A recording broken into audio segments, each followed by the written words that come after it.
Check. Good. Alright. I finally got the rest that I needed. We're gonna get started right away here. No long speeches because I want to see where the rest of this Final Fantasy XIV story is gonna go. So here we go. Let's do this.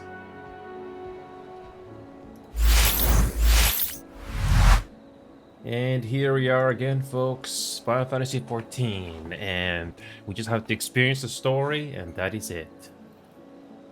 Whoops. Whoops. Didn't mean to do that. Okay, here we go. Let's continue on with this story. We basically got some story from the forum, and now we gotta figure out what's going on with Degrid and gang.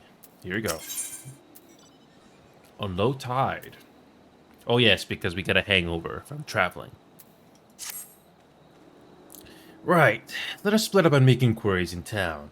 The pier is yours. Once we have learned what we can, we regroup by the Etherite. Off-putting, though the mere sight of it may be. So yeah, we got another mystery here. While Xenos and his gang are trying to figure out how to end the world.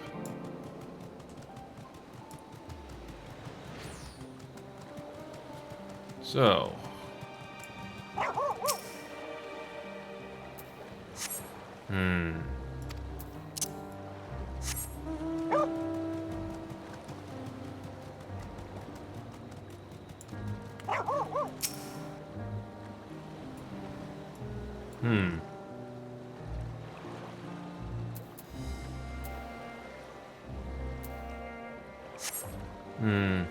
Spy boats.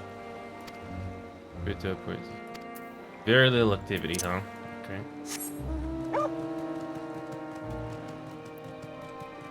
Anything here? No. So.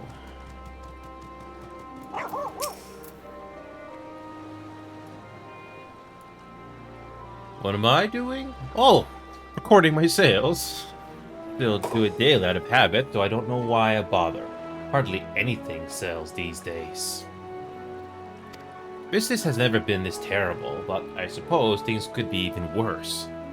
We could have consorted to keep afloat, like Kalzal. I don't envy his position. Better to be alone with my little operation, I've come to realize. You're a traveler by the looks of you. If you have a moment, perhaps you could pay Kalzal a visit. I'd be glad for tidings from abroad. Like as not, you'll find him at the Saltwind Sails, the Harbor Guild building across the water from here. Okay. And finally...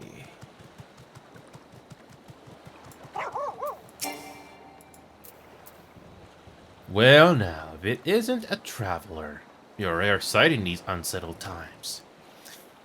People have been giving us a wide berth since that accursed tower suddenly appeared in Ornai. If it just stood there and loomed ominously, perhaps things would be fine after a fashion. But no, he had to spawn fell fiends as well. We still have our lives thanks to the Radiant Host, but business is as good as dead. What'll become of us, only the gods know.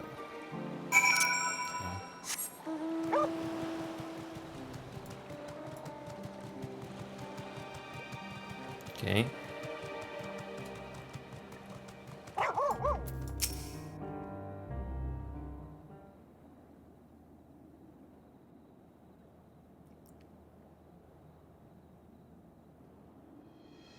The Demolskins aren't coming? But we already have everything they ordered. What are we supposed to do with it? I don't know, but yelling at me isn't going to help. All I know is that their plans have changed, and that's that. Look, you must have known this might happen. The Empire is at war with itself, and the provinces are in chaos. And then there's the tower sitting on our doorstep, spitting out monstrosities. The city has its defenses, but we've been afforded no protection out here. We can't blame foreigners for not wanting to take the risk. God, but this will be an enormous loss. Alright. Forget about the Damaskins. Surely some ships are still coming. We have fresh produce, handicrafts, medicines, all the perennial Hannish favorites. Our consortium worked closely with merchants and artisans to supply only the finest wares. Quality is guaranteed. I know all these things, Calzao. I do. Which is why I regret to say I have nothing for you. All voyages have been cancelled or indefinitely postponed.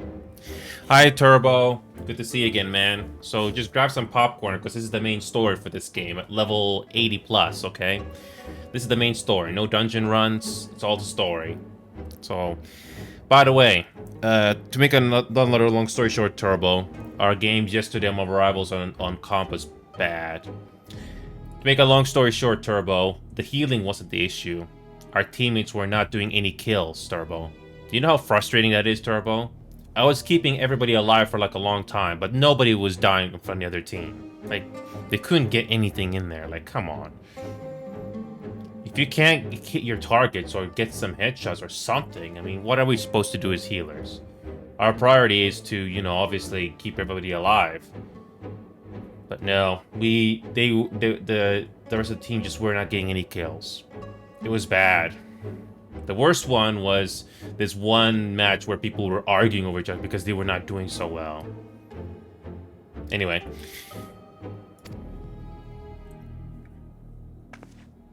And you are? Wait, you are a foreigner, are you not? A merchant? Please tell me you're a merchant. No. I see. That's a shame. I'm sorry, but we're discussing important matters. If you need something, please talk to one of the others. Excuse me. My name is Matsuya, and I'm here to see Calzal.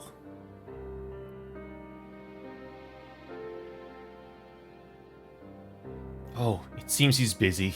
I'll come back later then. That's a new species of people we have in this game. They look like elephants, but it's not.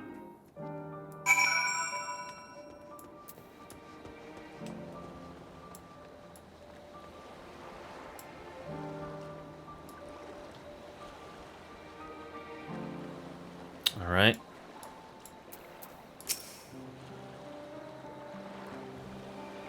Yes? Can I help you? I remember seeing you back in the guild. You wanted to speak with Calzal too, did you? I am Achia, a fisherman of Akyali, a nearby village. I somewhat catch the Calzal, who offers it to foreign merchants, but he hasn't bought anything for a while now. When I heard that the consortium had been struggling, I became worried and decided to come and see him. Just as soon as he's free, anyway. He's a hard-working man, and I dare not disturb him. Okay. And here we go, we're gonna continue. A fisherman's friend. If I may ask, what is it that you do? An adventurer, you say, and you travel the world, helping people. Then, that must mean you're great at dealing with strangers. Please, won't you teach me to be like you? By the way, Turbo, if you're still watching, the next season cannot come any sooner, and we can play together. Around this time or something, Turbo, you can play Smart Rivals with us if you want. So far, I'm interested with this game, so far. Anyway, you see, I brought some fresh fish with me. The portion I couldn't preserve, and I want to sell them. Problem is, I'm terrible with people. I've ever only dealt with Calzal, and I can't talk to customers without getting my trunk in a twist.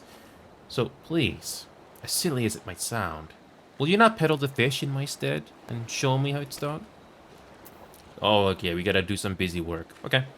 If you're willing, please let me know, and we can begin it at once. Okay. That's fine. You'll do it then. Show me how to deal with the customers. I'm in your debt. Right. Please try playing my fish to, shall we say, 3 people here in Ylimod. I will observe you and learn. Yep. Yep.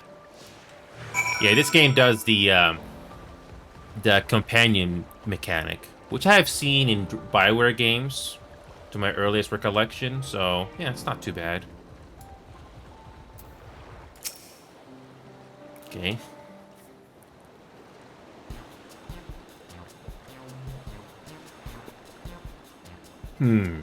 Yes. Fish! Fish! We got fish here! Fresh fish straight from the seas, buzz on to your mouth! I'm sure your bosun fish are very fresh, but this is rather sudden. So, yes. And we're gonna do it again. I'm gonna do it again. One more time.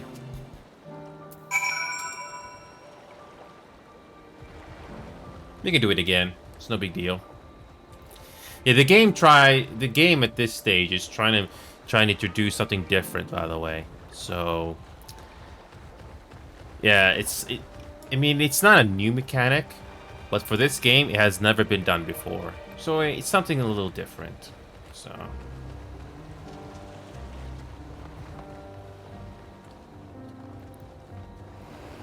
okay, we got another NPC, Nazarene.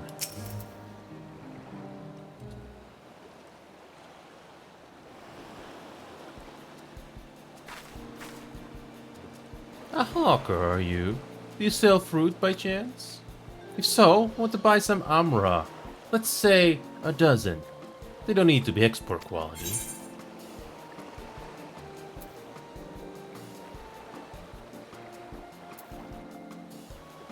Amra shamra. My fresh fish is the only thing you need. I think that's being aggressive. What do you need so many amra for?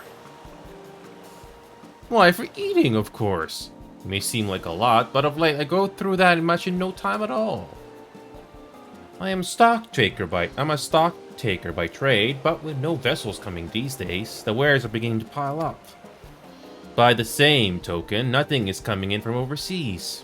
But not a day goes by that someone doesn't come asking when the next shipment is arriving for this and that and this and that. All of it wears me down, and I find myself feeling constantly hungry. Well, I know how you feel. Thank you. A pity you yields don't sell fruit, but I enjoyed our little chat. Took my mind off troubles for a moment. Never mind. Do another one.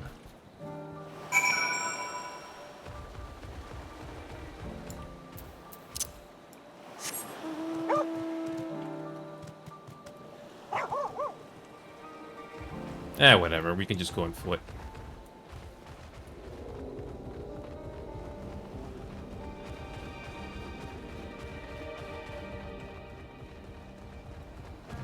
I'm getting some Assassin's Creed vibe because of this environment.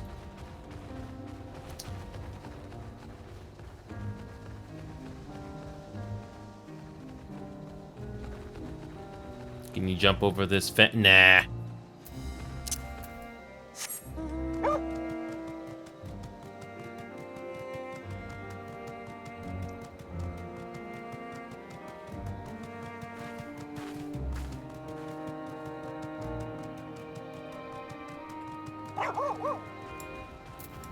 Okay. Another one.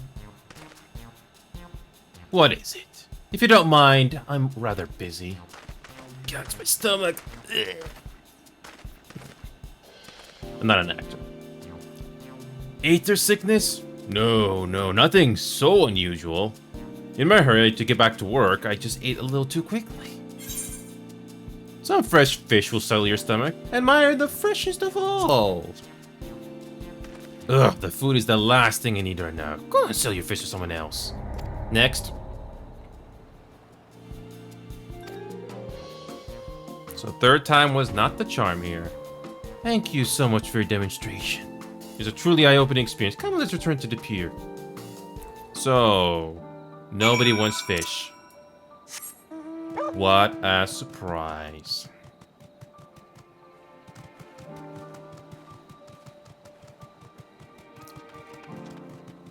So yeah, this is Endwalker. It took me a while to get to this point, but I don't regret it for one bit. Okay.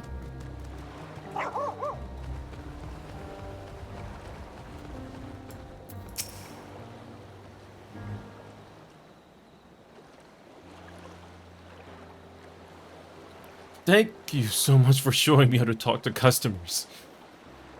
Though you didn't manage to sell any fish in the end, but the way you fearlessly approach strangers gave me much courage. When I peddle my wares, I'll remember your example. And endeavor to be fearless, too.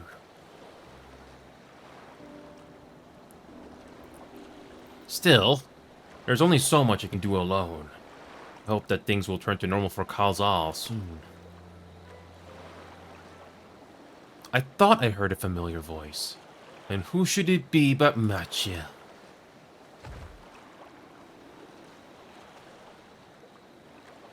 Kalzal, have you finished your business at the guild? So you were there, too. Forgive me. Try as I might, I can't find any buyers. With no ships coming in and hardly any going out, there simply aren't any options at this rate. So you can't buy my fish anymore? I'm sorry, Matcha. I truly am, but for now, you must peddle your own goods. But by myself, I can't. I want to help you. I do. But as it stands, I can barely help myself. I poured my all into the consortium, and I'll be damned if I let it fall apart. I have friends and families depending on me.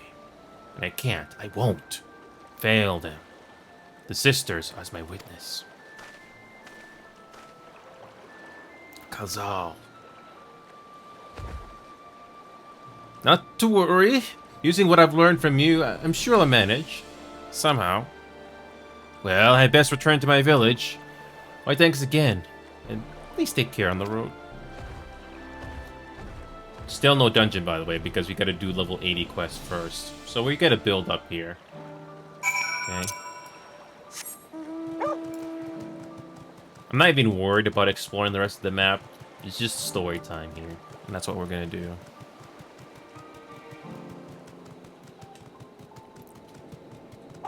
So... there you are.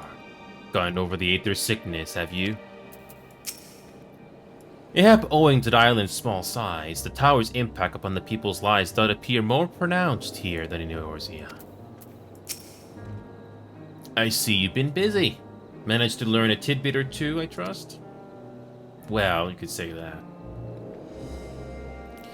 I see. We also heard that the tower is affecting many locals' livelihoods. But to think that it would be to such an extent. For another notable, if not wholly unexpected, discovery, disappearances and kidnappings are disturbingly commonplace. As before, the culprits are almost certainly tempered Imperial soldiers. And as before, they mean to use the fate of their hapless thralls to call forth a lunar primal. Business as usual for the Telefroy. Yes. And there's another side quest here, which we will take care of in a moment. But first, let's just continue on here. House of Divinities. That Natya fellow you were helping, he's Arkasodora, is he not? Apparently, it is almost exclusively his people that are being kidnapped. Should he be traveling alone? If summoning is this perpetrator's aim, it does stand to reason that Arkasodora would be their primary targets. For this, the fate of their ancestors which prevailed in this land, and many are devout adherents still. We'd better go after him. Al-Kiali lies to the west, as I recall. The same direction as Krill's acquaintance, incidentally. Okay. It's settled, then. Keep your eyes peeled, we'll make for the village.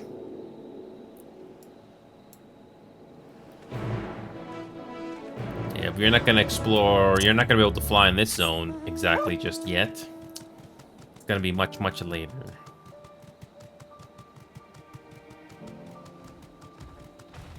Okay.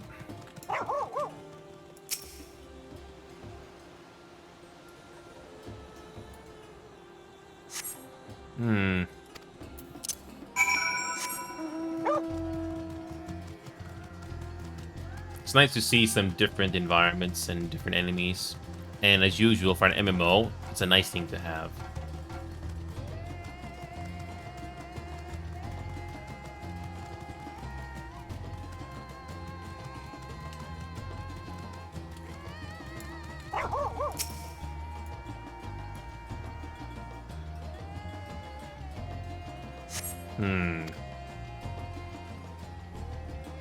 Oh, somebody's in trouble. Someone's in trouble.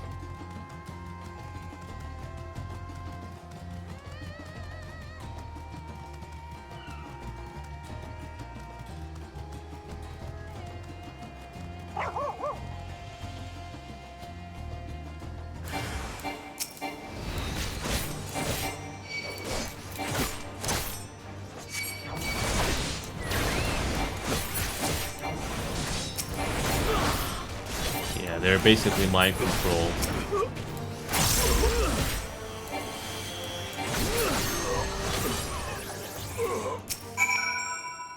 Okay.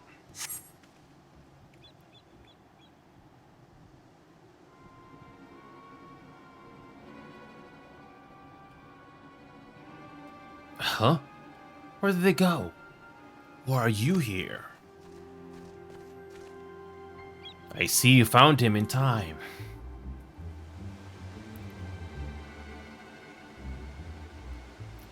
You and your friends came to look for me? I don't know how to thank you. On my way home, I took a moment to stop and rest. Think about what to do about, well, everything. And then those men came. Kidnappers. We'd heard that the Arcasadora were being targeted. Surely you have as well? Perhaps it's best if you took refuge in the city. We've considered it. Me and the others. But fishing is all we know. The ocean, all we have. I see. That's your decision to make, but you should take care not to travel alone. A question, if I may.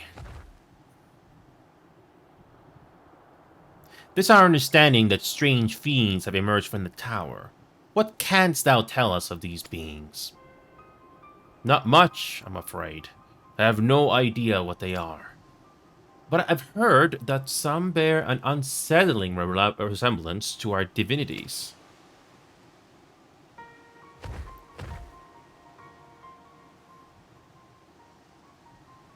For that reason, some have taken to calling the tower Zot. House of Divinities in the old tongue, it means. But they're not true divinities. They're monstrous imitations that bring only death.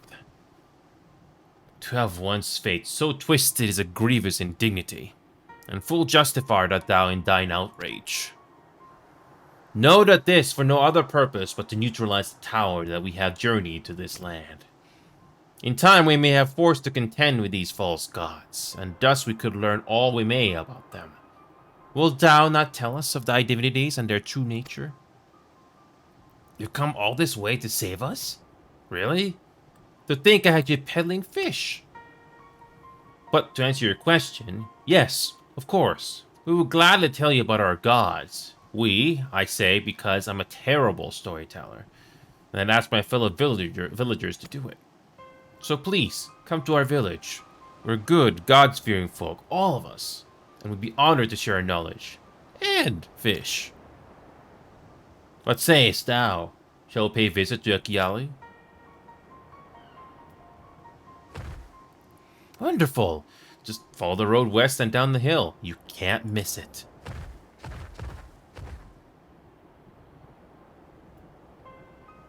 So, this is the simulacra of Tamnarian gods that are being summoned. If any doubt existed before, there can be none now. Kidnapped Hunnish are imprisoned in the tower. I pray that we'll be able to save them. Though, indeed, saving them will mean confronting their false gods. Like as not, as you said, would do well to study their religious traditions. To Akyali. So, we're basically trying to figure out what makes these towers tick. Okay.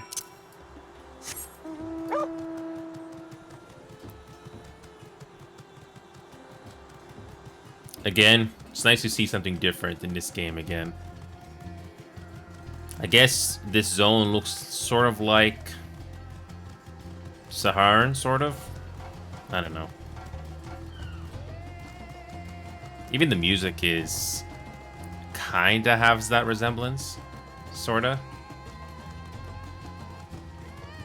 I wonder how much of this expansion was upgraded in the graphical upgrade. Who knows?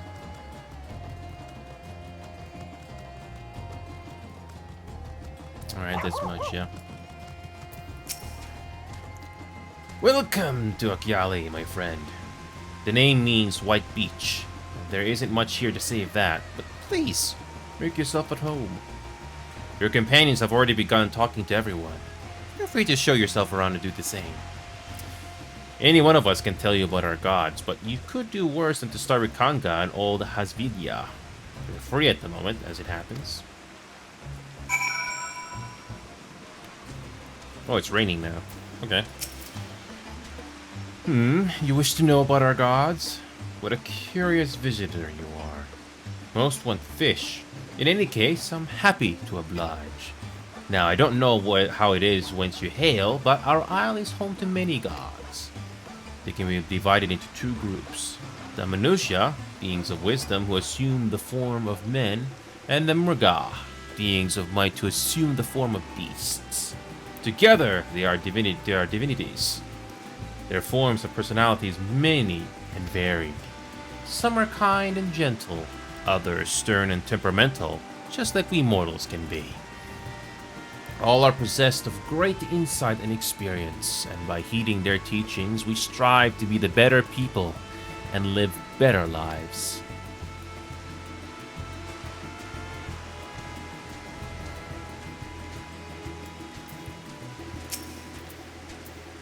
Interested in learning about our gods, you say? That's what I like to hear. Prick up your ears then and listen. In ancient times, the Manusha and the Mrga, probably mispronounced that, deities who look like men and beasts, respectively, were locked in conflict. Eventually, seeking the wisdom of the Manusha, the Mrga cast aside their own heads and took up those of their foes. Likewise, the Manusha coveted the might of the Mrga, and so they too resolved to trade heads. Thus were born new gods possessed of both might and wisdom, and they ushered in an age of harmony between the two factions. From then on, as a sign of their esteem for one another, the Manusha have worn animal faces, and the Mrga the limbs of men. Okay. Before we go back to Machia, let's see what Oriander has to say.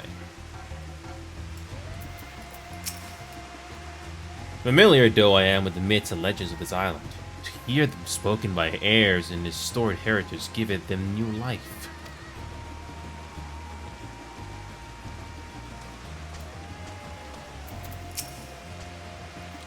A charming little village. Shame about the hideous tower.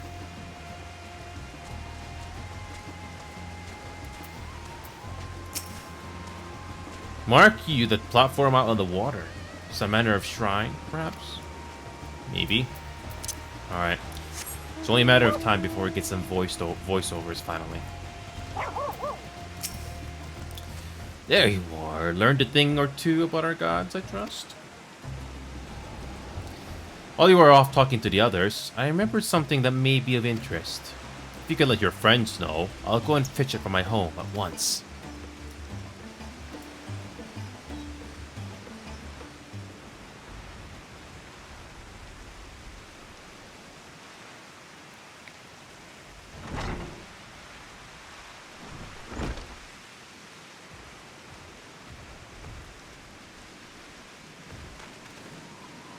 Apologies for the wait. I wish to show you this hanging scroll which depicts 3 of our most revered deities. By all means, would you like to see it?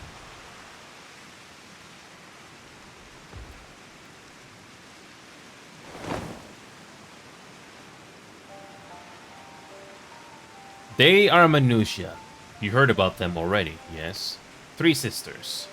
The center one is the eldest, Sindaruva, a goddess of wisdom. For this, alchemists hold her in the highest. To her right is the middle sister, Sundaruva. As a goddess of wealth, she counts many traders among her followers. And on the left is Mindaruva, the youngest sibling. She presides over the crafts and so is beloved by weavers.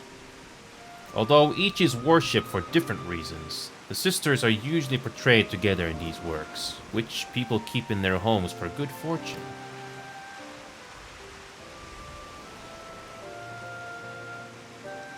In like fashion to the minutiae, the deities of Irsa preside over myriad aspects of life. And what are the Murgai, if I may ask? The Murgai hold power over nature. In ages past, they were revered as guardian deities in times of conflict. If you have occasion to visit our temples and ruins, you'll find their images there. Among them is a god who possesses a Gaja's head, and he is venerated as the progenitor of the Arcasadora. And then there are dragons. They occupy a special place in our history. You worship dragons too? It's said that an ancestor of the satrap, that's the ruler of Rajat Han, forged a covenant with a dragon divinity in ancient times. This divinity has since acted as the guardian deity of the satrap. Legend holds that, if ever the satrap is in need, his dragon ally will fly to his aid. Dragon ally. You claim to be a terrible storyteller, but nothing could be further from the truth. The passion you bear for your fate is plain to hear. I'm confident that the information you've given us will serve well in our efforts to deal with the tower. That is very kind for you to say. Thank you. I will pray for your success. Right, I believe it's time you sought out Creel's acquaintance, an alchemist by the name of Nidhada. According to Creel's notes, we are to find her at a place called the Great Work, further north along the coast. Okay.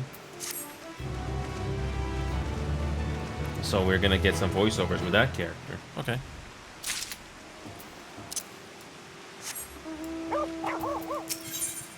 The Great Work. Did you say you're going to see Nidhara? Oh, how I envy you.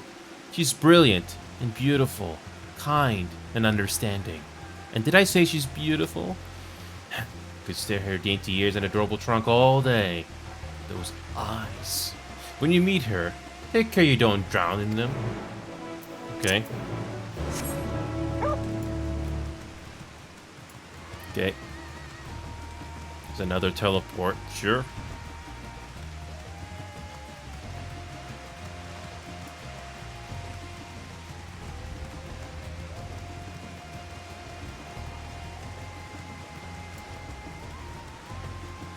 Nice.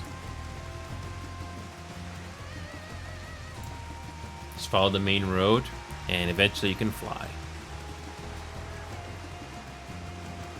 Yeah, if you ever decide to play this game yourself, if you go through the level 0 to 50 content, you're not going to be able to get the chance to fly with your mount until level 50, and you finish the story. In the expansions, you unlock it slowly over time.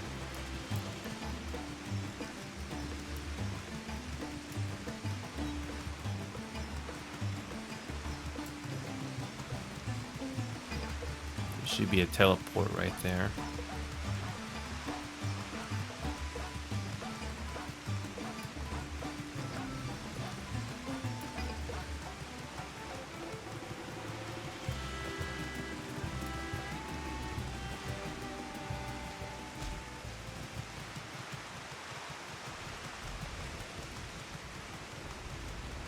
Okay. Yep, this game is very generous with teleports. Whoops. Okay. There's the alchemist. And... what?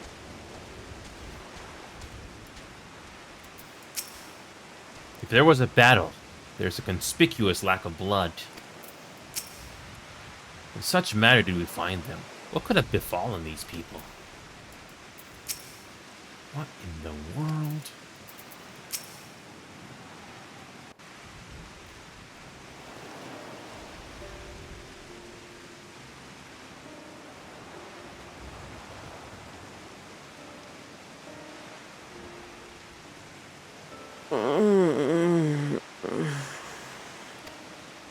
What happened here? Their dress marks them as alchemists. I see no evidence of injury or poison. Thinkest thou they but slumber? I believe so. Whether it is by choice is another question entirely. Oh, we have guests. You must excuse the poor welcome. Long days and longer nights have taken their toll, as you can see.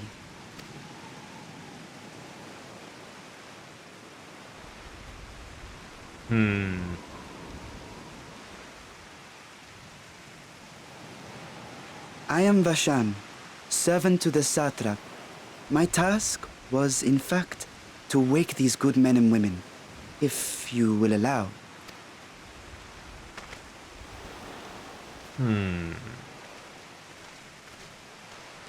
People of the great work, I come bearing new scales.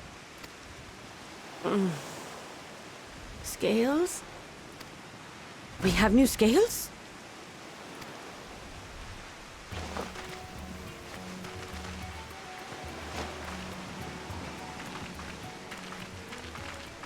Yes, my friends. Gather round.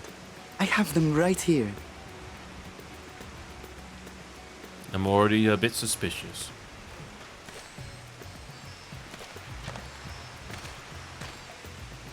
Oh, happy day.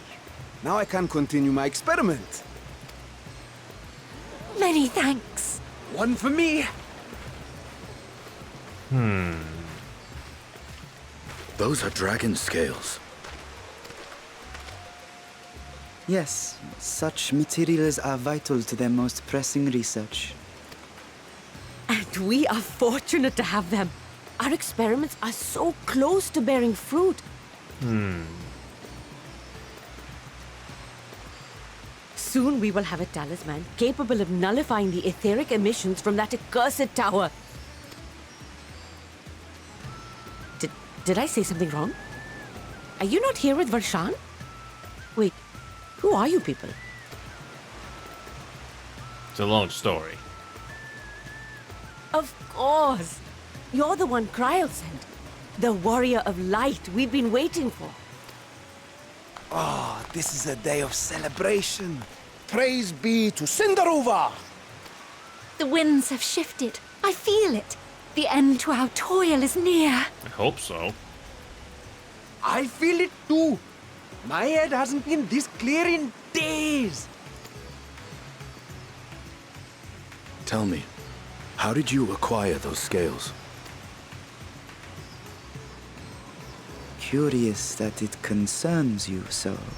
Because he's a freaking dragon guy. Come on. But worry not. They were freely given by the dragon with whom our satrap has forged a lawful pact. And who is this dragon we're talking about?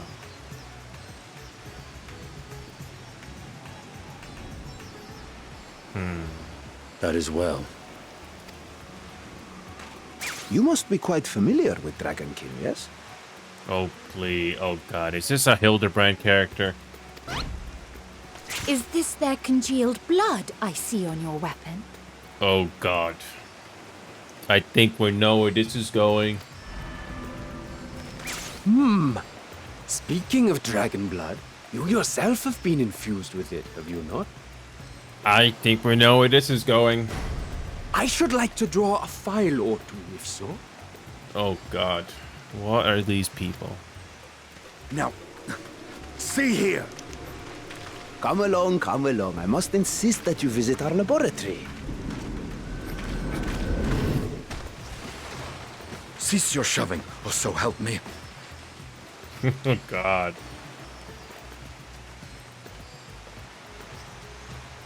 Oh dear, your poor companion. What with the new scales and your timely arrival, my colleagues are a little giddy with excitement. Thank goodness, like, oh, I'm gonna enjoy this. Oh, God. No harm will come to him, I promise. Meanwhile, shall we find a quiet place to talk? Oh, God. Estinian is like, why me? As you may have guessed, I am Nidana, the alchemist who sent the request to your mistress Kryl. We have workshops across the nation collaborating on this research project. But it is here, at the Great Work, where I collate our results. Come with me, all of you, and I can explain the crux of the situation. Yes, except Estinian, of course. Because. Yeah, all of us except Estinian. Oh, I thought the game was gonna give us like one more cutscene of Estinian being inspected. No? Okay. That's fine.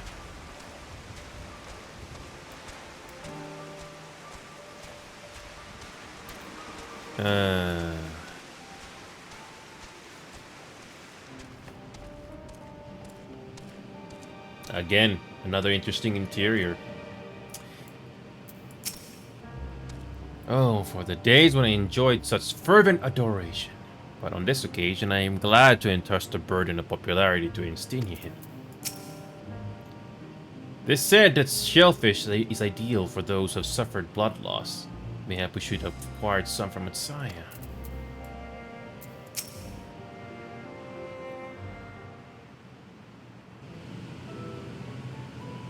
Allow me to thank you for answering our call. Many towers have appeared around the world, and we are grateful that you would assist us with ours. Though Kryl herself is tied up with another investigation, Inu is an eminently capable substitute, and we will spare no effort to aid you. So, if I understand correctly, you seek to make talismans that can nullify etheric emissions. Indeed, we do. As you know, the tower emits vast concentrations of ether. One cannot go anywhere near without being tempered. As such, we can only study the tower from afar, and are powerless to deal with it in any consequential way. In order to strike back, the satrap bade his alchemists create enchanted talismans.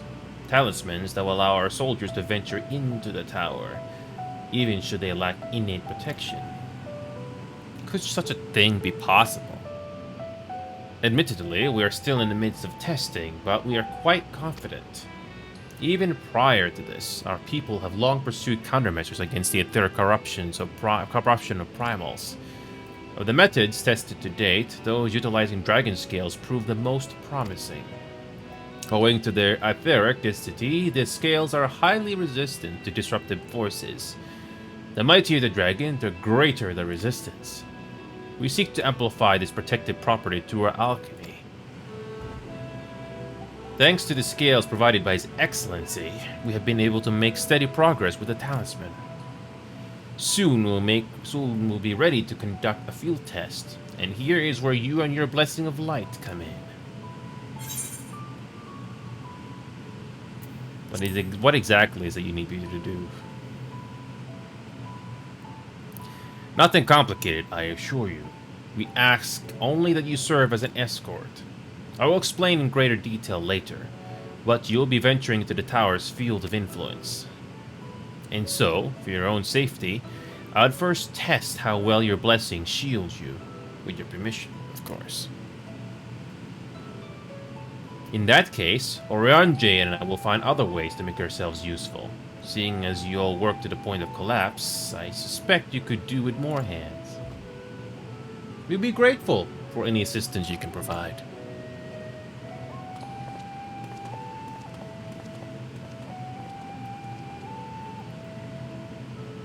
If you are ready, then let us put your blessing to the proof. If you exit the Great Work and turn south, there will be a hill to the right. I'll meet you at the top after seeing to some preparations. Okay.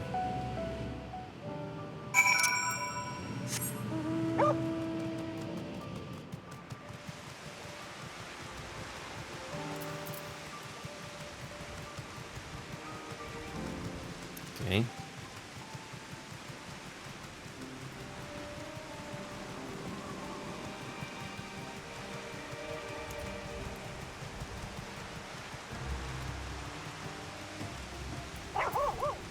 Drunken Diva. I hope you didn't have trouble finding this place, or climbing the hill. Not all are accustomed to the physical strain. I give you the fruit of our sweat, tears, and many a sleepless night.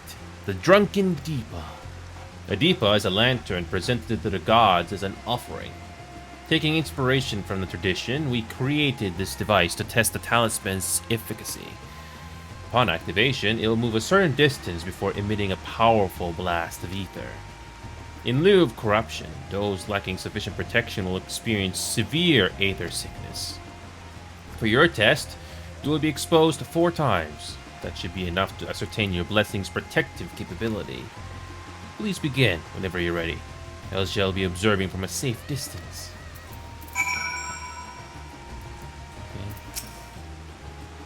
Commencing aetheric exposure testing. Repeat, commencing aetheric exposure testing. Retreat to a safe distance if you're not the subject.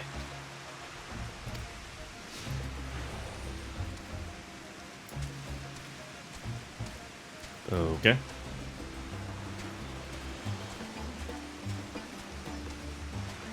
So you just follow the objective.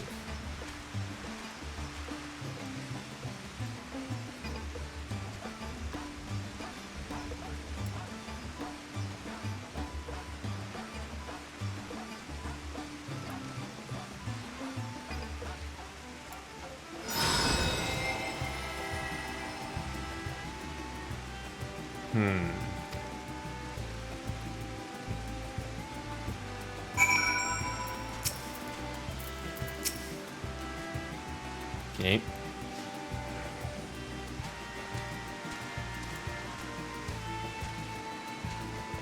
A walking, talking lantern.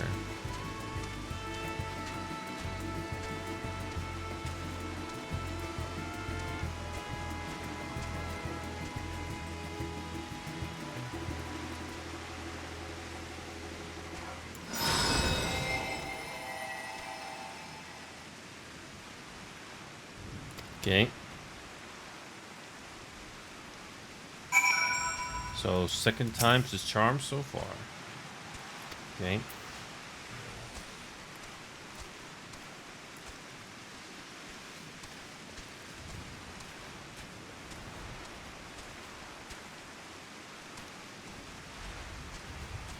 Why are we looping around?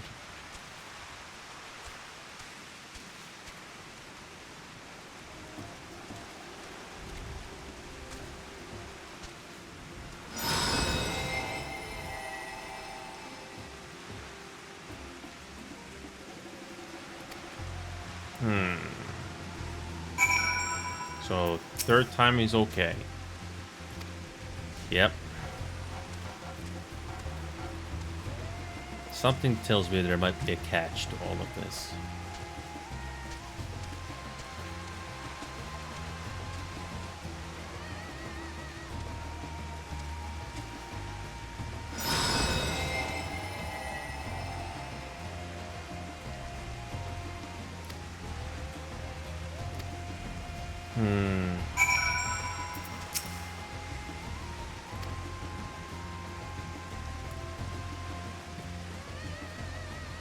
Okay.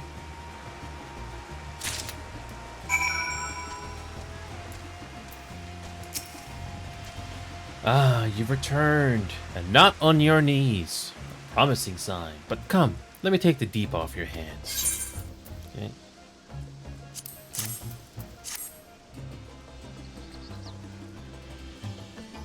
Thank you. I shall replenish this ether for when we test the talisman. So, no dizziness or nausea or anything of the sort?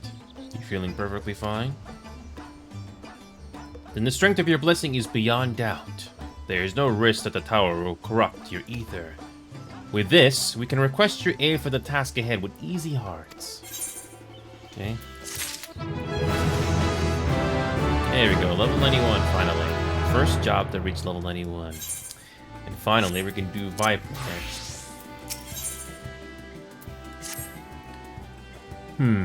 You're a capable warrior too, are you not? Would you be amenable to assisting me with another errand? You see, our talisman requires the use of a special ink, but we've exhausted our stones of a key ingredient for it, spiritweed. The herb grows not far from here. I would like to go and harvest some.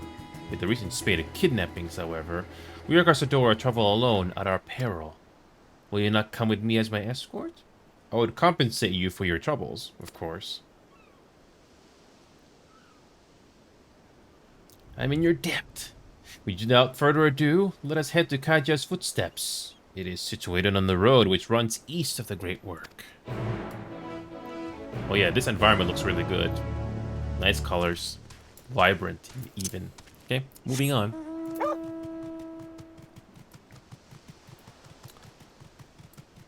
Okay. Some nice environments, by the way.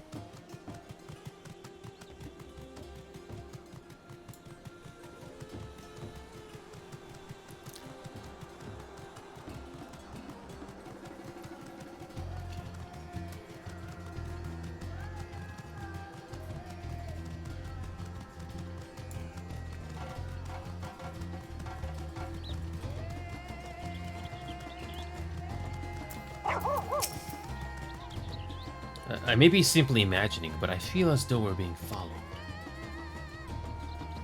Look out!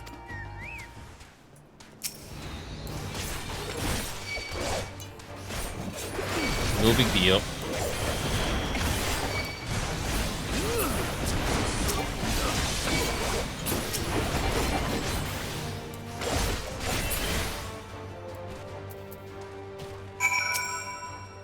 Gods, but that gave me a fright. To think that the moment I ventured outside the safety of the work, like the sisters, I asked you to come with me. You're alright, I hope. Oh, we're fine. Good, good. Let's continue on then. It isn't far now. Just through these pillars and up the rise.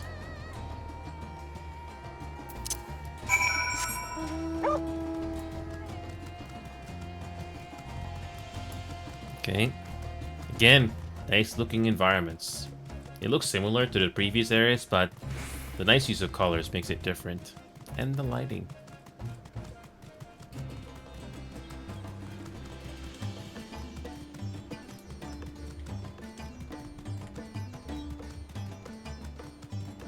Okay.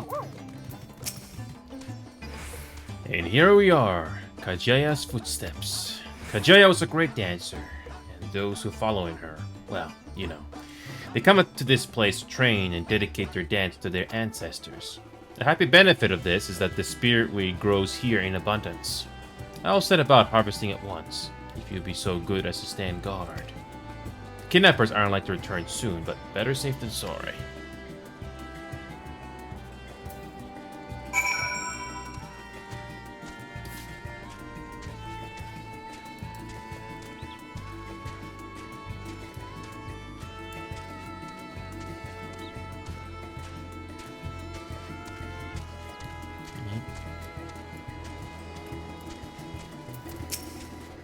I'll gather the herb as quickly as I can.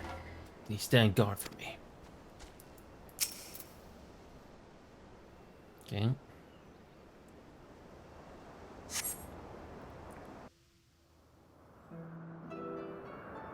Might have voiceovers here.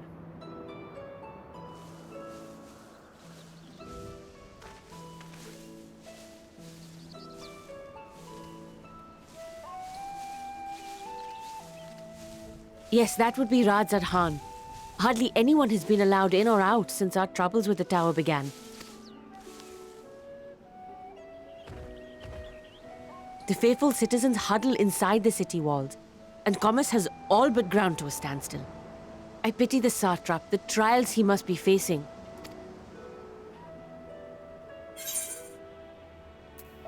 Can you tell me of the satrap? Well, he is the most important person in Radzad Khan.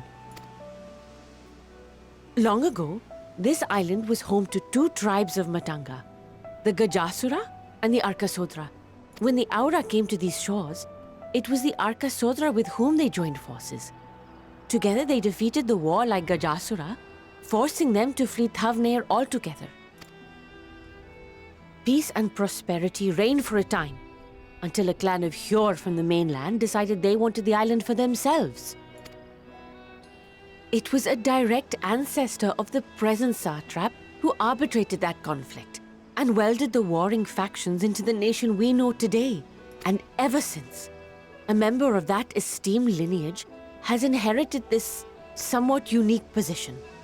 You see, by and large, the state is run by the people, But when problems arise, it is the satrap who mediates a solution. The stability provided by the satrap is what has allowed Rajat Khan to thrive all these years. And it was the satrap himself who entrusted us with this duty. We will not fail him, nor our countrymen.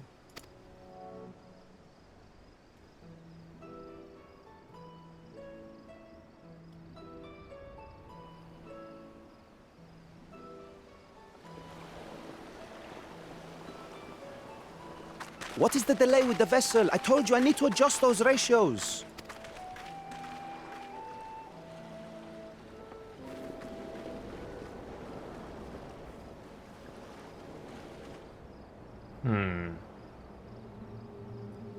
And the Ashins are here, of course. I come all this way to admire one of my splendid towers, and what do I find? Fools attempting to ward off its tempering influence with magic trinkets. Oh, very convenient of you. I seem to recall a similar experiment in ages past. What was that man's name? Oh, something. Owen? Another body, another time. Who could be expected to remember every trivial detail? Allowing them to construct such handy talismans would be counterproductive to my plans. Yes. And yet, I find myself deathly curious. How will they manage this feat with the limited knowledge and resources at their disposal? Complications be damned, for we cannot escape the nature of our souls. And I, as ever, am my own worst enemy. Oh, yes. I love it when we all monologue ourselves when no one's watching. Yay.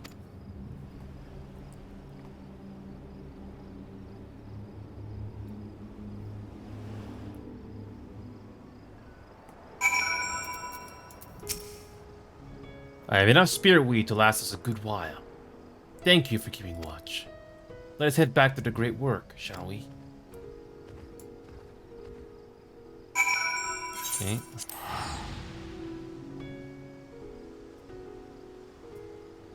Very convenient for friend Daniel to find out what's going on.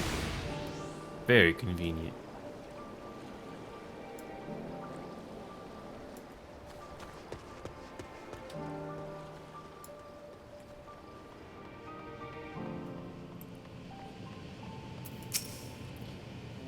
My thanks again for your assistance.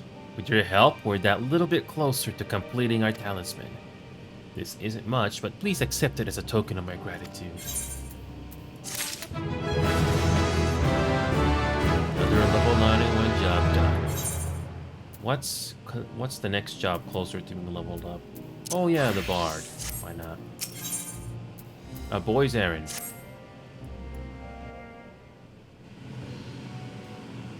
If you'll excuse me, I shall return to my work on the talisman. Ah, you're both back.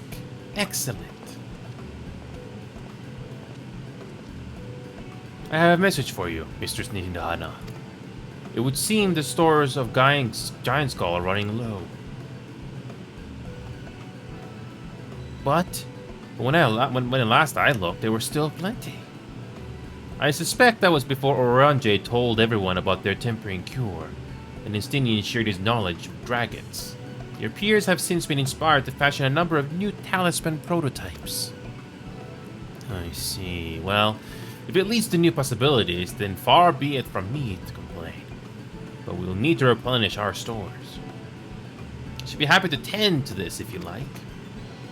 As much as I appreciate the offer, my dear boy, I can't in good conscience send you out there alone while the kidnappers are at large. Inu, loath though I am to press another task on you so soon, might I ask you to fetch the Giant Skull? In case you're not familiar, Giant Skull is a type of ore found on the island.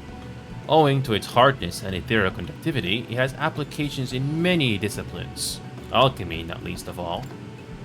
The quarry where it is found, aptly named Giant Skull Grounds, isn't far away, so it shouldn't take much of your time. May we impose you on you once more? Sure. Thank you. Upon arriving at the grounds, please seek out a man named Zeonuha. He will furnish you with the ore. At the very least, permit me to accompany you. It so happens I have an errand of my own that will take me to the outpost nearby. May we borrow a pair of Hamza, Mr. Snidana? By all means. Do try to be patient with them. Those that survived are still in training. I will bring the Hamza to the entrance. Meet me there when you're ready. That means we can fly? Okay, that's pretty good.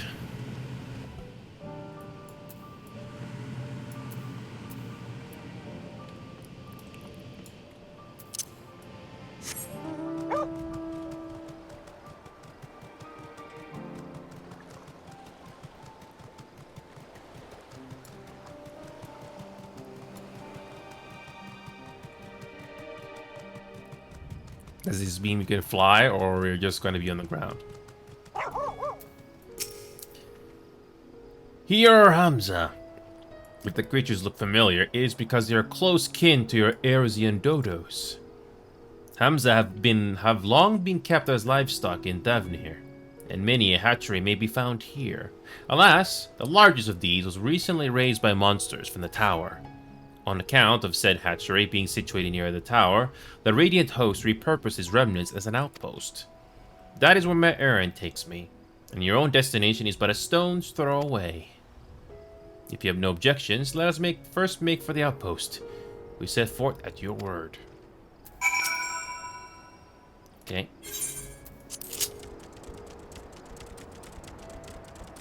Okay, this is different. I have no control over this. Okay, this is different. Yeah, we're technically in a cutscene, but it's not really a cutscene. We're just following the characters. Cool.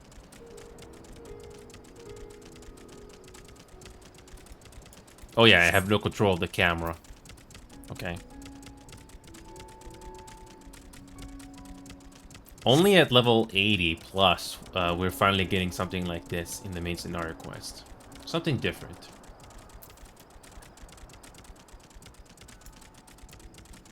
Okay.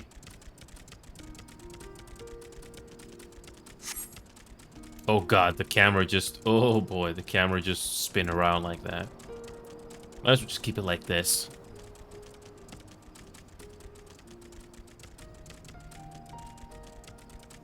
Imagine if this was done a whole lot more often in the previous expansions. It'd be nice.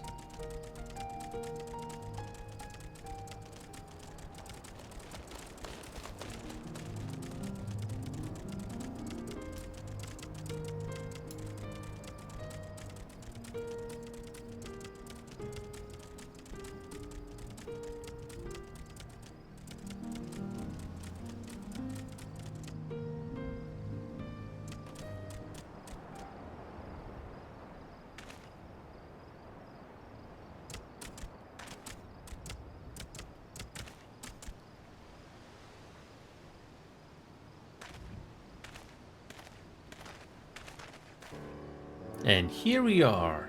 Manned by the Radiant Host, this outpost is our first line of defense against the tower.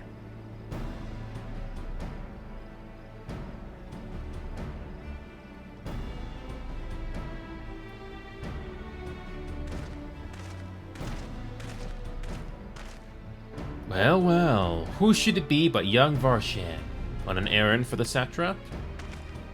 I am. His Excellency bade me come to collect your report. He also wished to express his heartfelt gratitude to the brave men and women of the Radiant Host for their unflagging dedication.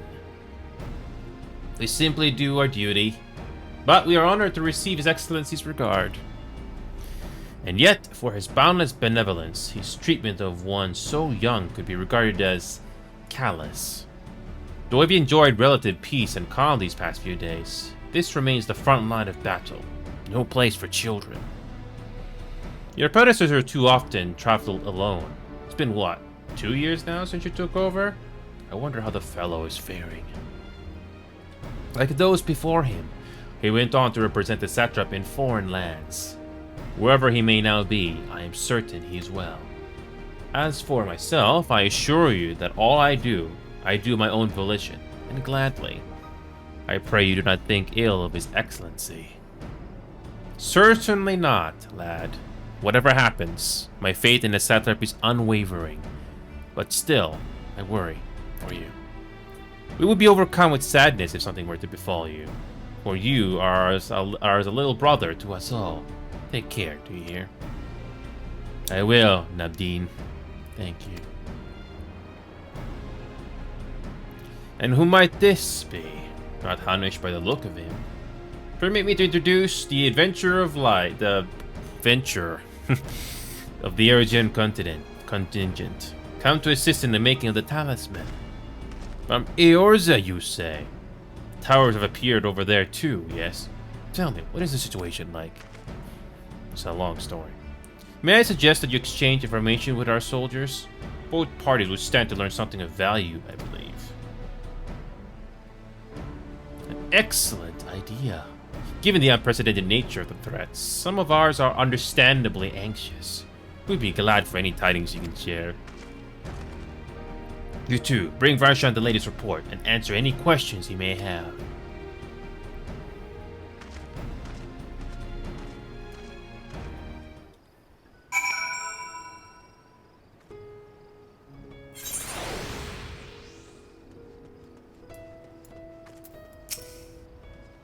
It occurs to me I have yet to properly introduce our company.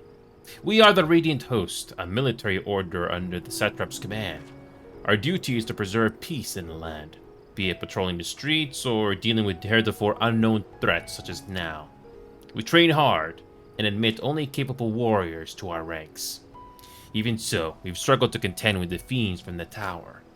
Though we succeeded in striking them down on the 2 occasions they came in force, we had to pay a heavy price. What of the towers in Eorzea? Do they likewise spawn monsters? So it's much the same everywhere. With every nation struggling, we cannot expect calls for outside aid to be answered. Nope. I've heard about you. The visitor from Eorzea. Is there anything you can tell us about the Telefroi? We know that they're the ones behind the tower, and that they've declared war on the whole world. But why are they doing this? What is it that they want? This we don't understand. What? They want to die and take everyone with them? What madness is this? Well, you can bet that we won't let those bastards have their way. We'll fight them with everything we have, like our Eos and our Far Eastern brothers.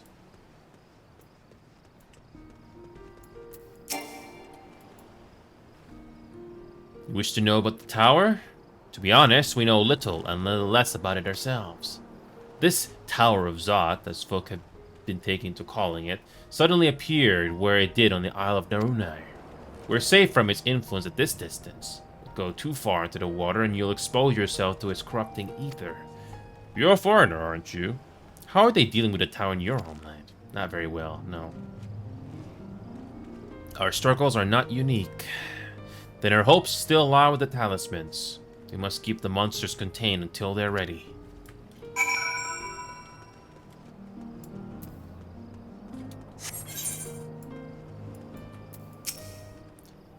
Finished speaking with the soldiers, have you? I hope it was enlightening for you as it was for them. As a neutral nation and trading hub both, Rezidhan ordinarily receives a steady stream of news from abroad. Alas, this stream dried up when trading vessels stopped coming. Amidst the dearth of information, everyone will have been grateful for your account. But come, you'd best see to your original errand, as mine will keep me here a while longer, however. I'm afraid I cannot guide you the rest of the way. Worry not, the path is straightforward. You need but follow the road east. Upon the Hamza, you will arrive before you know it. Brief though it was, I enjoyed our time together. Till we meet again.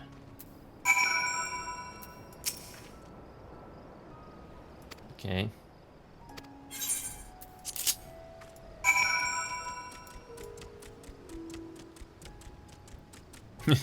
Adorable mounts in this game.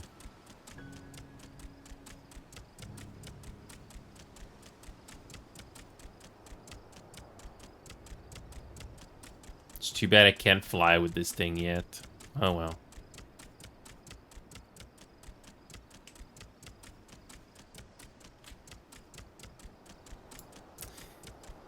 Again, nice looking environment in this game. It's too bad this game is not free to play. If this MMO came out today, it would most likely be free to play. The free to play MMOs are no longer a thing.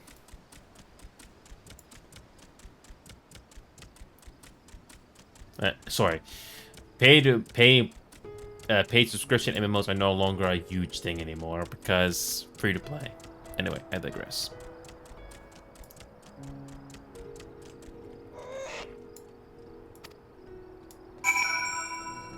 Alright, Zenuha. Aye, this is indeed Giant's Gall grounds, and I am Zenuha. Is there something you require? Yes. Giant's Gall for the alchemist, you say? But of course they shall have it. They labor tirelessly to deal with the tower, and this is the least we can do to provide them with the materials they need. Okay. And tipping the scale. Here you are, a sack of the purest giant skull. We always set some aside for our alchemist friends. When you deliver it, let the good folk of the Great Work know that we're grateful for their efforts. If they need more, they need but ask. Okay, back to the Great Work. Okay.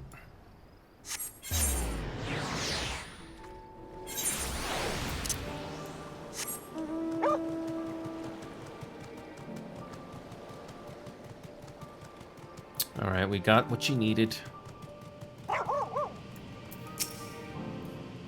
Welcome back.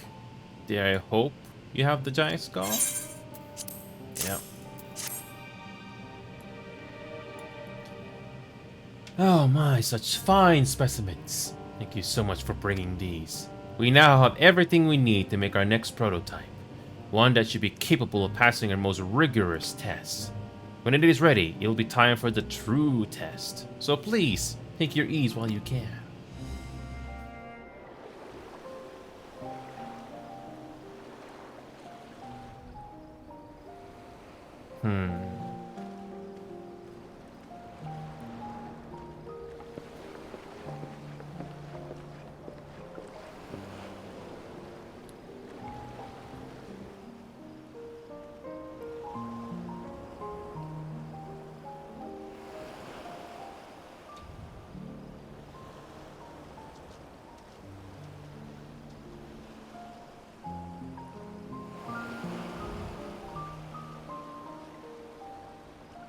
I see our taskmasters have allowed you a moment's respite as well. For the moment. You have to hand it to these alchemists. They are determined to see this endeavor of theirs succeed. I've never been one for blind optimism, but I sincerely get the sense they're close to a breakthrough. They had better be, or all this effort was for naught. The peoples of Eorzea, of the Far East, of Thavner, children of this star united in common cause against a dire threat. Yet ere they succumbed to suicidal madness, were not the Telophoroi born of her body as were we? They who cling to life and the promise of the morrow's dawn, against they who desire death and an ending of their own orchestration. The victors of this war alone will hold the right to answer the question of existence, of its meaning, and its worth. Poetic and ominous to a fault. That said, if it's an existential debate in nature, then our arguments might not be as persuasive as you'd think. Fandaniel wants to die and take everyone with him in an orgy of pain and suffering. An utterly vile and unforgivable idea. And yet, when spat upon by fate and wailing in the deepest pit of despair, who among us can say they have not entertained similar thoughts? There are nights black as pitch, bereft of hope, and no words of comfort can reach you. And it's all you can do to grit your teeth and choke back the bile. The more you see and suffer life's injustices, the more difficult they become to bear. Vengeance is nurtured in similar soil. Though your anger has a broader focus, the sentiment is much the same. A fervent desire to destroy others, to see them drown in torment, as you have. That about sums it up. The will to endure is not always as strong as the urge to burn it all down and salt the earth. Survival be damned. It's a struggle, often close and brutal. Indeed. Well, I, for one, shall pray survival proveth more appealing in the end. As will I. Besides, our chances are much improved when we've the company of others committed to the cause of life. Our vengeful dragoon here is proof of that.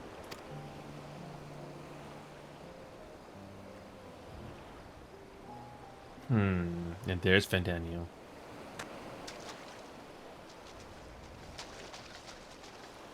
Yes.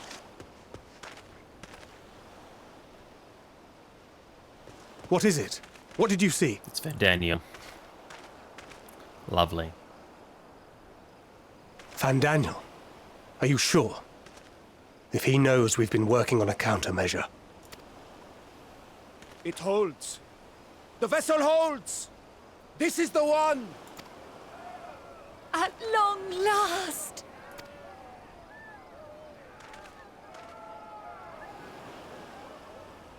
How convenient.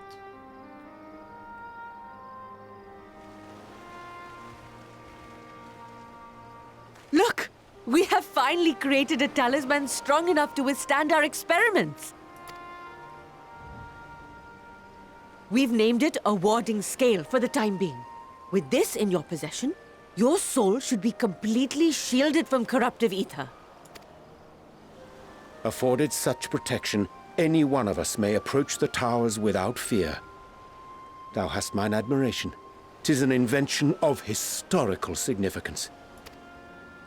I thank you for your kind words. But I would prefer you keep them unsaid until we test the talisman's efficacy in the field. It is for the next stage of our plan that we summoned you in the first place, to accompany me to the Tower of Zot. Should the scale prove effective, as I very much hope it will, then you'll have little to do. But should the effect be weaker than anticipated, I must ask that you restrain me, or knock me senseless. Let's hope it doesn't come to that. Either way, we are fortunate to have you with us. Nidana, are you certain you wish to do this?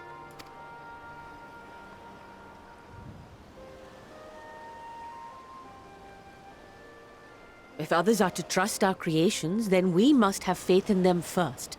And as the senior researcher, it falls to me to lead by example.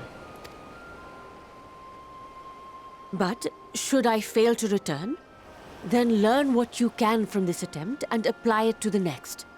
Our work must continue. Is that clear?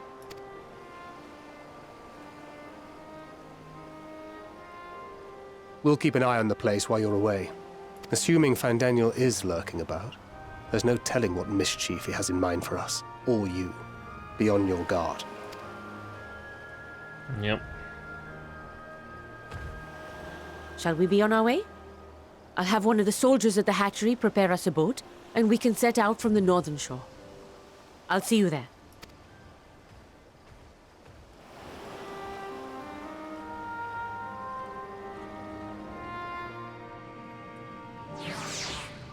Alright, this should be interesting.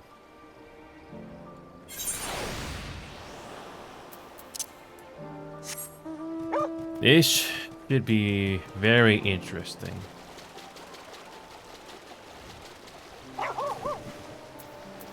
Yes, this should be very interesting. Like, is it going to work? Or will there'll be like a roadblock or something?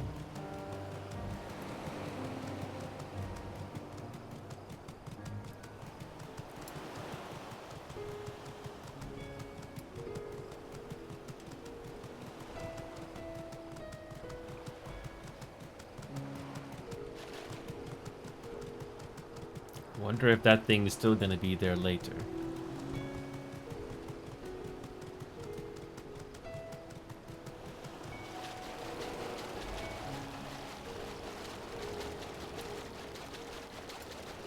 Alright.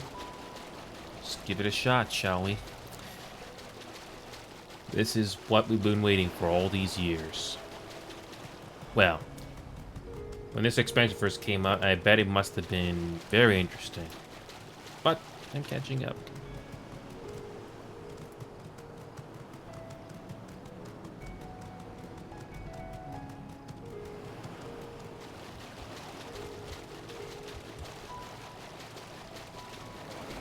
Here we go. This is a rather finer boat than I had expected, but I won't complain. All that remains is to board and be on your way. Oh, and if you should become corrupted, do not stay your hand. Of course, I pray it does not come to that, but you must protect yourself. Other alchemists can fulfill my role, but you and your blessing are one of a kind, and perhaps our only hope for toppling this tower. For all our sakes, do not hesitate to do what must be done, whatever that may be. Well, the longer I draw this out, the more nervous I become. Let's be off. Okay.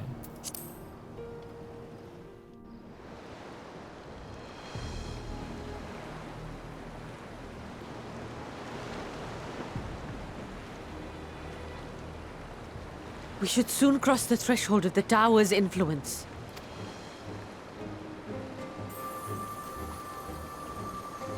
Any moment now.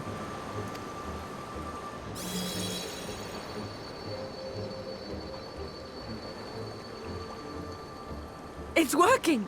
So far. And you are still yourself?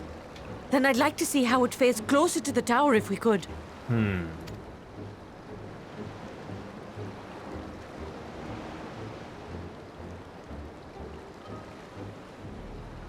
Seems too good to be true.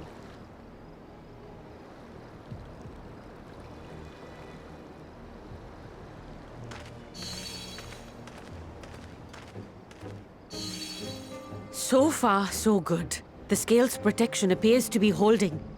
If we can just make it to the tower's entrance.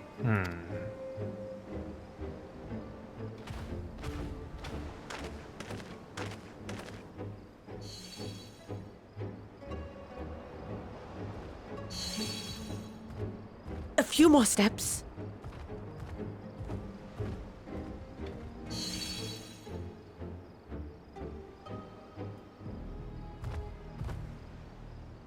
Praise be to the sisters, we made it! And the scale has proven itself to be everything we hoped it would be. How convenient. Now we can focus on production.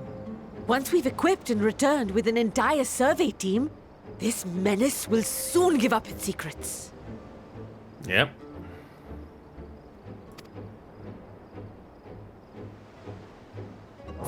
What? Yep.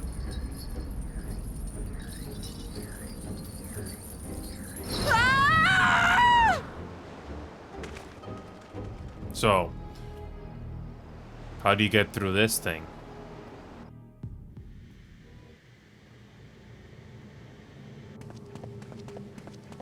What kind of monstrosity is this place?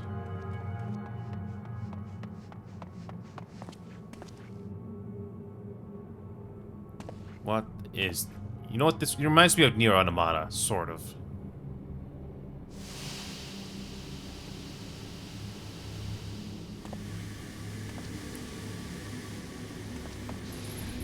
Yep. No frickin' surprise. Oh, let me go! Oh, let me go! Oh! Yep. Of course, even Daniel's watching the entire time. Oh, do calm down. You'll only hurt yourself thrashing about like that. Stop! Oh, you can't do this! Please!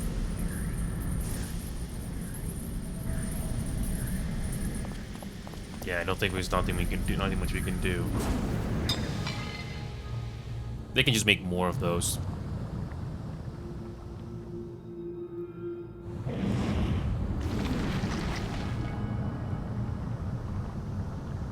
They can make more of those, so that's just A one little of them. late for heroics, I'm afraid. Well, a little inconvenient for you. The similarities are striking. And we can't kick his ass right now. Of course we can't. My! Such hostility! Never before has my artistry so displeased. You really love the sound of your own voice, Vandaniel. What else is new? My patrons of old would have positively squealed in delight, though, between you and me, I find gushing praise exhausting. You done? What are you talking about?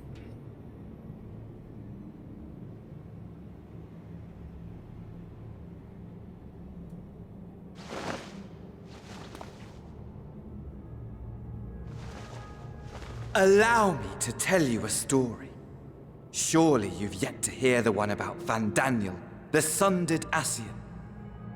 Sort of. I inherited the position and the soul of the Vandaniel who sat on the convocation in the time of the final days, theoretically speaking. Practically speaking, that fact is of no consequence. I was born and lived as, well, me. Eventually, I was recruited into the Ascians and imbued with the former Vandaniel's knowledge and memories, but I never felt that they were truly a part of who I am.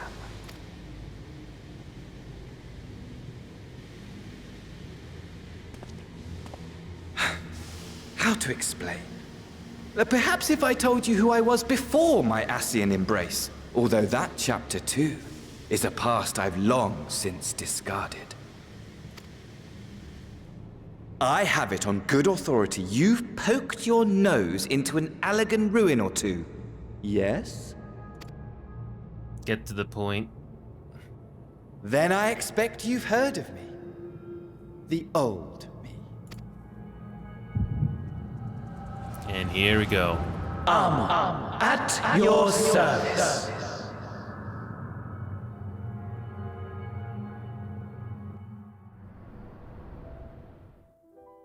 Imagine a nation of unbridled prosperity. Every need met, day after day of unbroken, unshakable peace. Existence fulfilled and ripe for decay.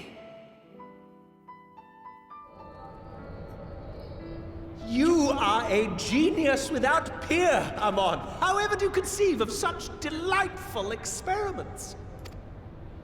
That fool was beside himself with panic when he awoke with the head of a bull. Even his cries for help emerged as so much guttural lowing. Oh, the memory of it. My poor sides. My friends and I were so consumed by laughter we struggled to breathe. No more than entertainment for bored wastrels ignorant of its worth. My all-consuming work. But it was not their only indulgence.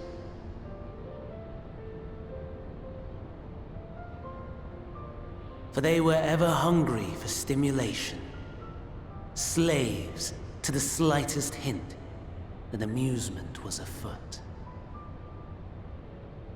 Our nation was ailing, but I would see the poison purged. I resurrected a legend, our first and greatest emperor.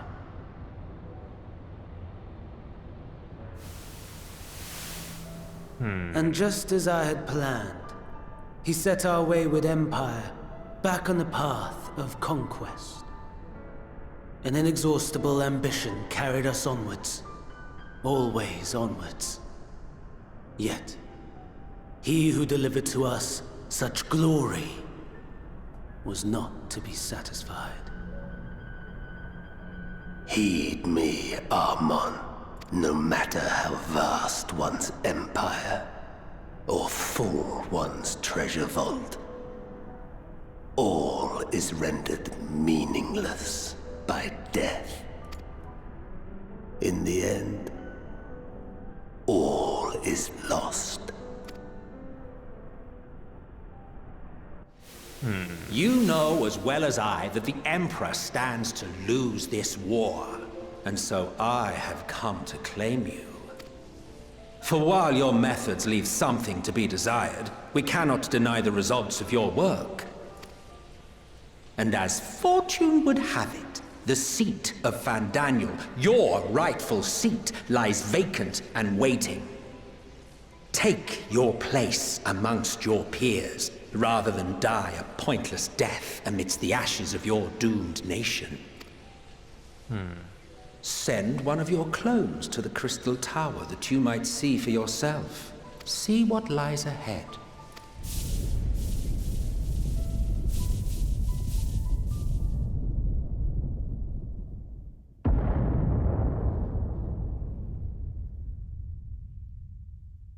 The fall of the Empire affirmed the truth.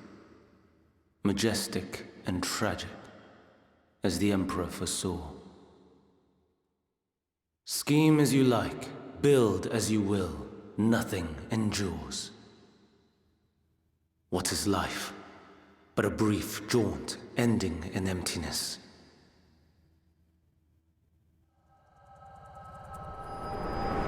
A different type of flashback, in a way.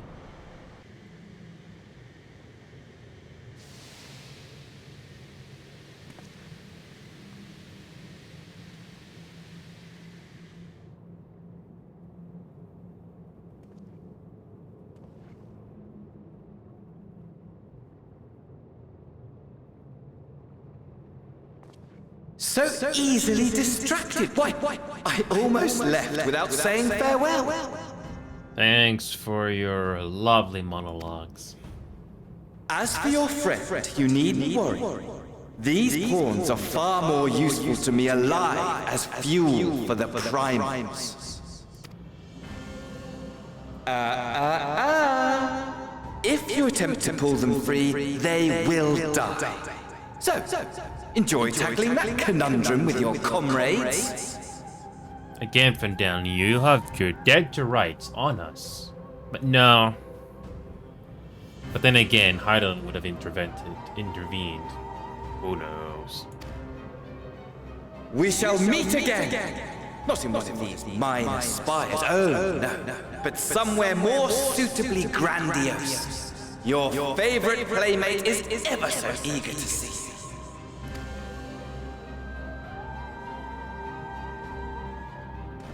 We don't even know how these things work.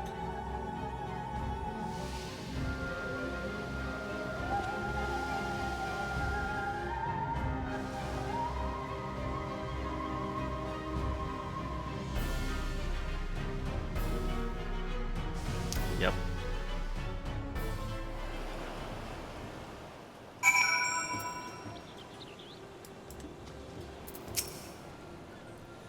Ah, you returned, but where's Mr. Zindada? Memories yet preserve. Just when we had succeeded in making the talisman. I must report this at once. Meanwhile, please return to the great work. We might get another cutscene here. Yep. We don't even know how that tower works.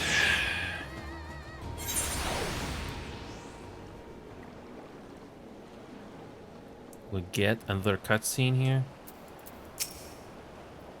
Something's gone awry, hasn't it? What happened?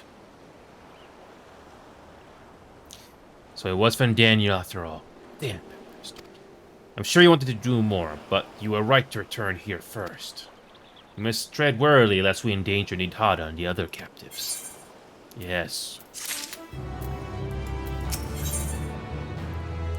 Satrap of Razadhan.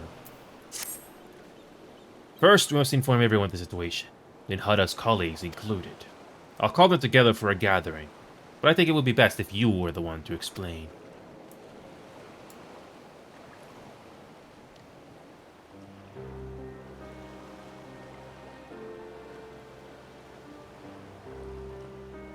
Oh, Donna. Can you answer me this? Though Nidhada is trapped in the tower, she's still alive, yes?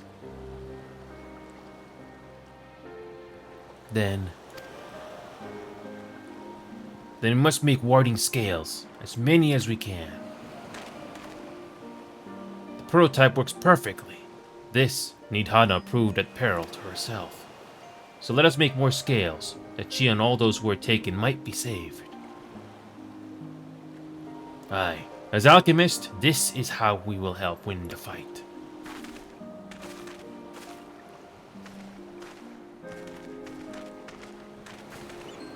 Hey friends, the satrap has been made aware of the tragedy.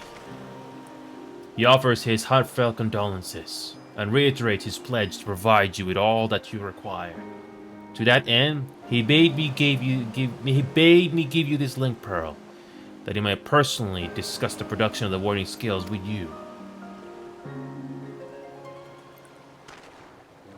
And for our heirs and visitors, I bear an invitation. In her report, Mr. Zunada noted your vital contributions to the talisman's creation.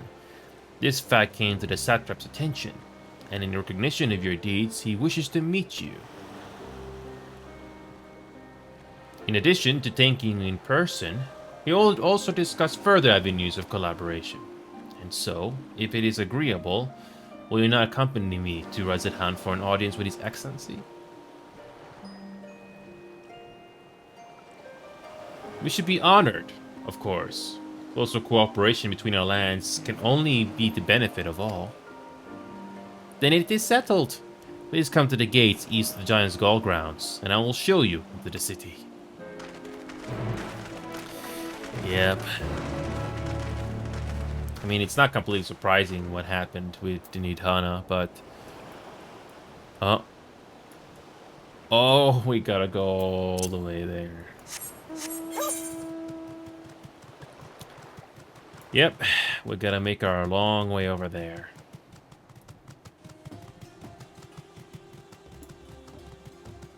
Yes, starting with Heavensward, the map started to become much bigger than A Realm Reborn.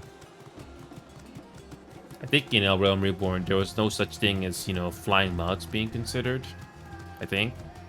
So now we finally have these big open areas. At least they're not as big as Ubisoft, where they don't want to change the open world formula too much.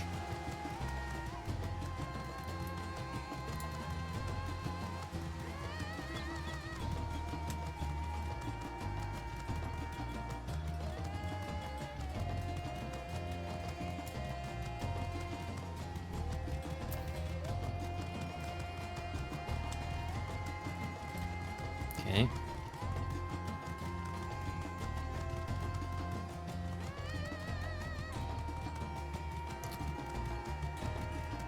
Again, impressive.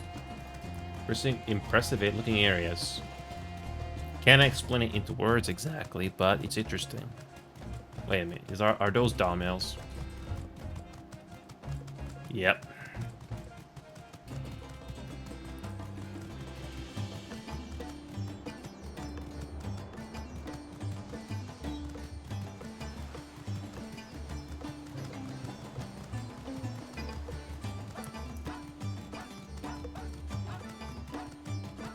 Interesting music. Something different.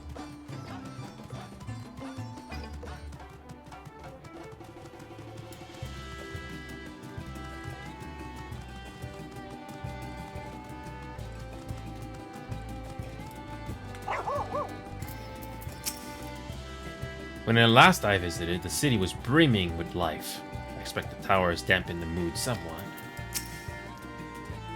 We, be it here or in Eorzea, all share in the desire to deliver the captives. Thus united, I pray that we may join in common cause with the satrap. Of the satrap, I only know the common tidbits. That though the position is hereditary, he is not considered a sovereign, and that, despite possessing considerable authority, he wields it sparingly. Given the esteem in which locals hold him, however, it's safe to assume he's good at his job. We could do far worse for an ally. All present? Then let us proceed. Owing to the threat of the tower, the city is currently in a state of high alert, and strict restrictions are in place for entry. Though you have been granted special permission, I ask that you remain close to me at all times. Okay.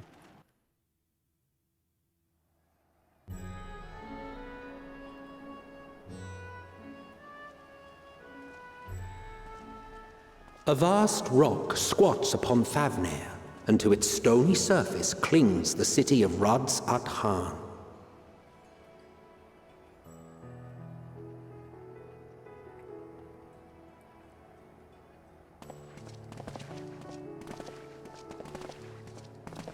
Ye who enter here are subject to the scrutiny of gods, the gate's most watchful eye. The orb which beholdeth the truth of all things.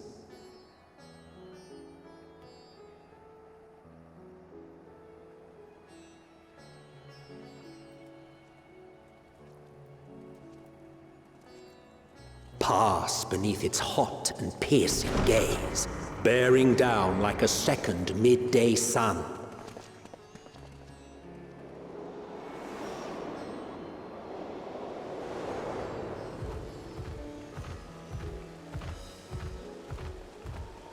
The fragrant haze, a mixture of sweet incense and acrid smoke. The cries of merchants mingled here with lively melodies accented by dancers' feet. Travelers seduced by vivid sound and colors were once swallowed up by patchwork streets.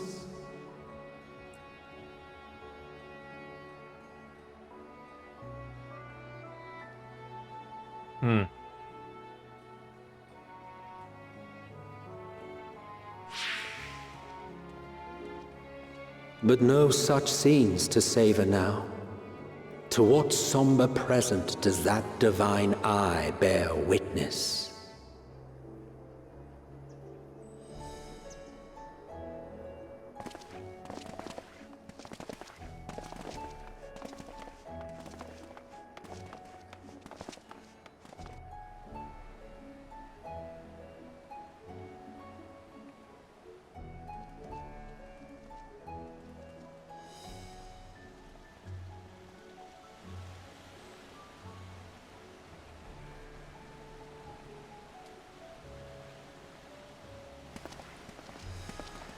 Here we are, Megadota.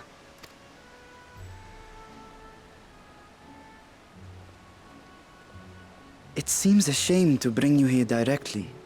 Under normal circumstances, it would have been my pleasure to show you the sights. And it would have been our pleasure to see them. Alas, it seems our tour of the city will have to wait. I'm afraid so. Come, we should head inside.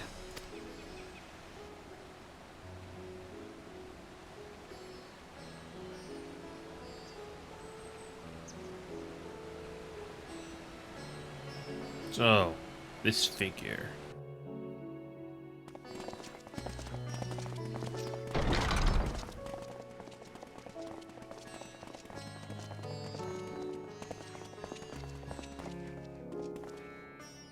Your Excellency, may I present our honored visitors?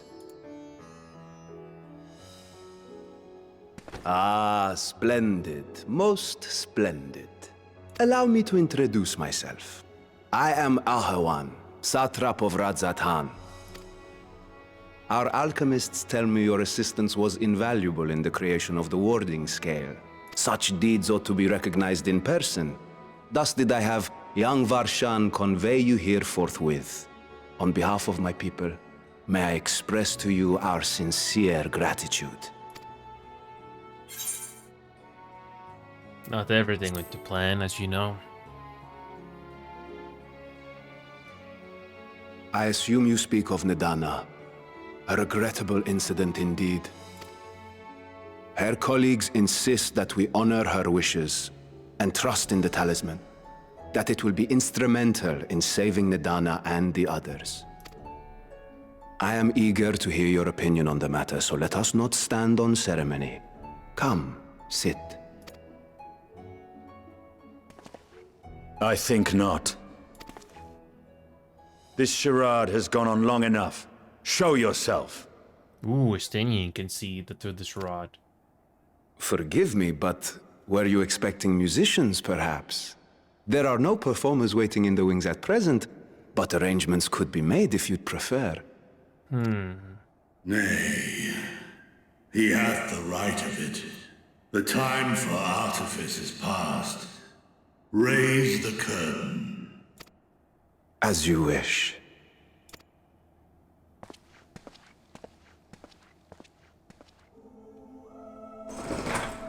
You travel as assistants to the students of Valdesian, but you are known to me. Even here have we heard of the scions of the Seventh Dawn.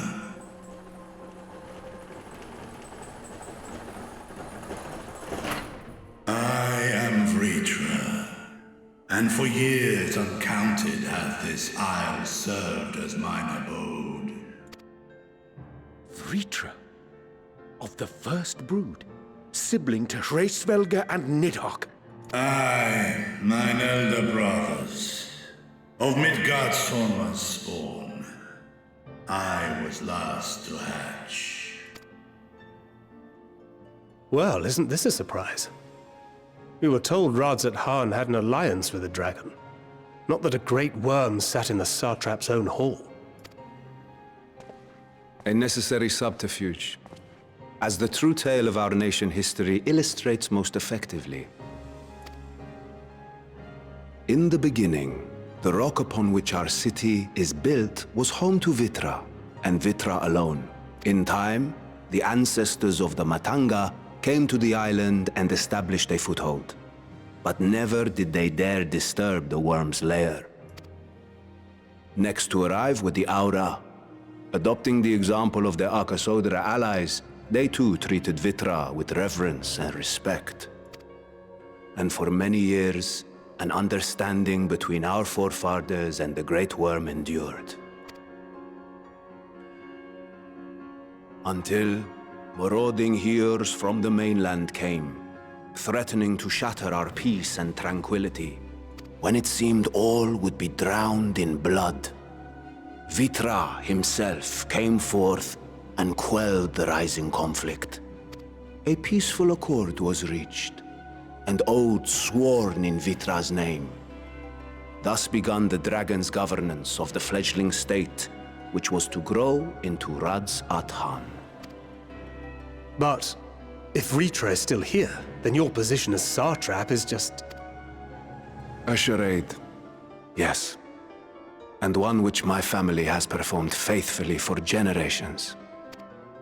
Many envy the great worms their power. Were it known that I ruled here, then the fires of war would burn without end. I would not be the flame which consumeth my people. Those few who joined me in laying our country's foundations were, perforce, sworn to secrecy. Your eye. It was taken.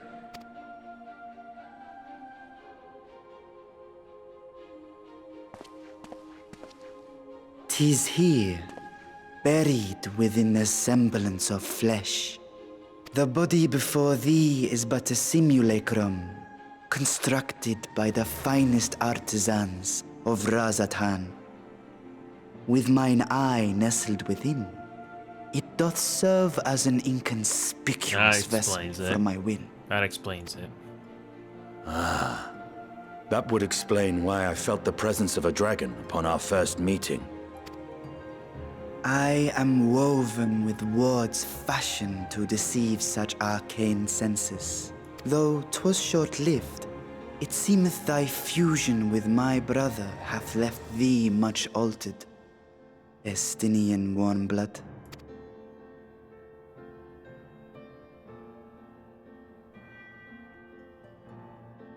From the very first, we sensed the nature of one another, yet did neither one of us bare his fangs.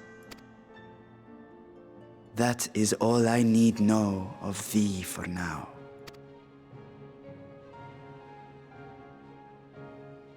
With my secret thus revealed, I have for you a proposal. Not as a worm of the first brood, but as the ruler of Radz Adhan. With all haste must we take in hand the finished talismans and breach this foul spire. Thence, should it lay within our power, dispel its wicked influence. Yet even with the assurance of the warding scales, the narrow confines of the tower doth limit the size of our force. And thus denied strength in numbers, thou must choose thy soldiers with care. Just so. Yet though our radiant host is formidable, I see a surer path before me. Thou and thy comrades have contended with a multitude of primal beings. Most recently, thou didst cast down false gods in Padalthan and Cartanau, I am told. 'Tis upon that strength I would call. The Scions have proven themselves the most capable, and I ask that you serve as the tip of our spear. Talismans would, of course, be provided for each of thy companions. And should you agree to this undertaking, more will be provided to make use of as you see fit. There's no denying it's a dangerous proposition, but the rewards may far outweigh the risk. Just think of what we might accomplish if we could equip all our allies with warding scales. I worry, however, that even the four of us may be too few for what you have in mind. Might we regroup with our friends first to discuss the matter? 'Tis no trifling task that I have laid before you. Go. Steel your hearts and hone your plans. Such time as you require shall be spent in crafting your protective charms. It seems a quick trip back to Sharlayan is in order.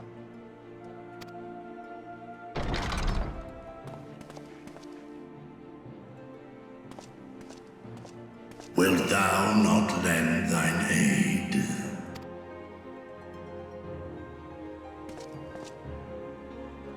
Whether your request be made as a great worm or the ruler of Radz Adhan, I see no reason to refuse, nor will I.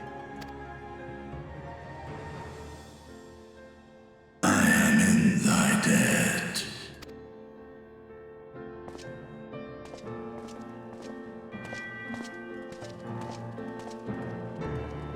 Interesting.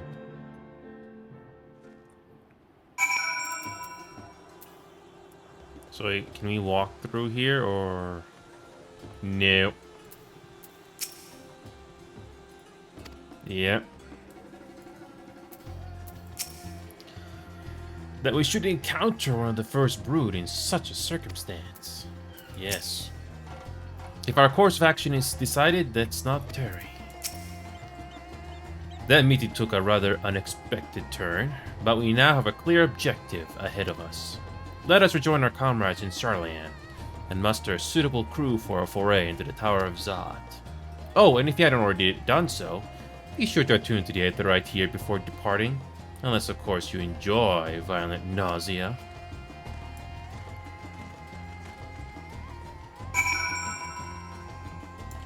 Okay.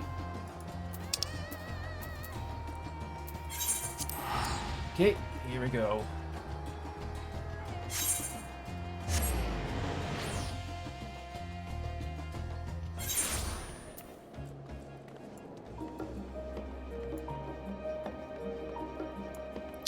There we go. And just as I thought, both of these branching paths took 2 hours to do.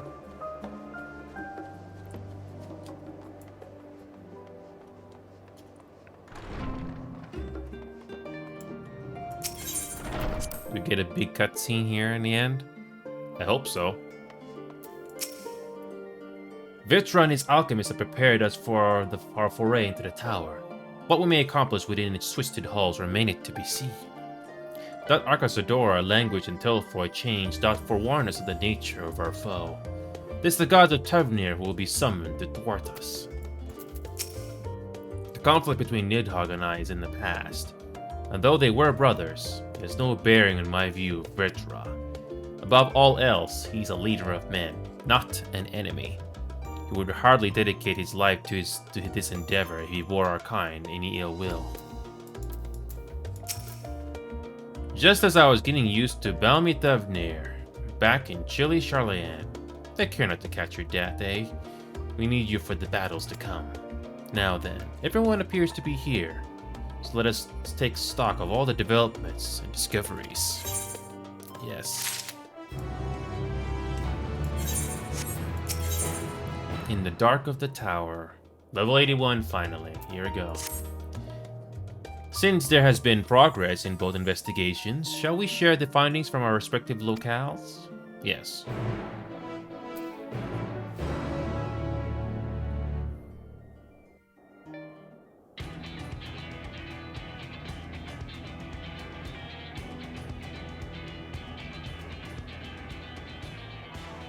Your time in Thavnir has certainly been eventful. In my opinion, carrying out Vitra's request and assaulting the Tower of Zot should be our highest priority. I agree. While I still have questions concerning the Forum and their grand undertaking, we have all but exhausted our avenues of investigation. Simply pressing them any harder on the subject will almost certainly result in our expulsion. Therefore, I suggest we explore the ethereal sea connection by way of a letter to Master Matoya, then make our way to Thavnir. I wonder, even with the protection these talismans afford us, what can we hope to achieve once inside the tower? Yes. According to Orenvold and Fodola's report, they were unable to free the Emolja. Worse, their attempts triggered the tower's defenses, which led to a summoning of Luna Ifrit. What does it tell us that the Spires even have such defenses? Simply pulling a prisoner from the wall is fatal, thus the direct approach is doomed to failure from the outset. Any further measures to dissuade such actions seem unnecessary. Unless, of course, there is a way to free the prisoners without killing them. Then it stands to reason that any intruders will be met with overwhelming force. The towers appeared throughout the world in but the twinkling of an eye. 'Twas by magical means these structures were raised, I surmise. A spire thus conjured must needs be maintained. And I suspect an arcane catalyst, some manner of core, doth lie hidden within. Destroy the core, and the tower ceaseth to be, thus liberating the captives without harm. So we can hope. And I would prefer to enter the tower with a working theory than with no plan at all. Assuming Ishtola's reasoning is correct, the chances of the defenses remaining dormant are small to none. Any primals will have to be dealt with, and defeating one will likely only lead to the summoning of another. Our every victory will only compound the prisoner's suffering. May we not then divide our forces? Those proficient in healing will focus on sustaining the captives. That duty can be covered by Urianger, Kryl, Yostola, and myself. The remaining scions will proceed with the search for the core.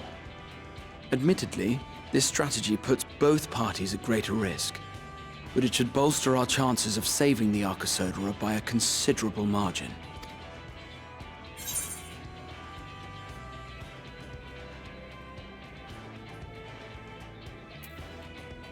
Are you sure Alphinaud is in the right group? If you're to fight primals, then you'd best have at least one healer with you. And I am more than happy to fulfill that role. I found wielding a sage's armament to be rather intuitive, and look forward to testing them against a more challenging foe. It seems we have a plan. All that remains is to carry it out. I will inform Radzat of our movements, so let us make our preparations and regroup near the tower.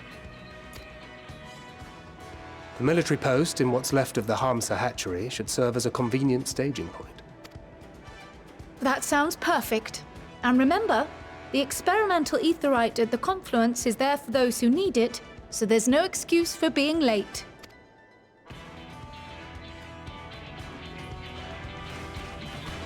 Cool.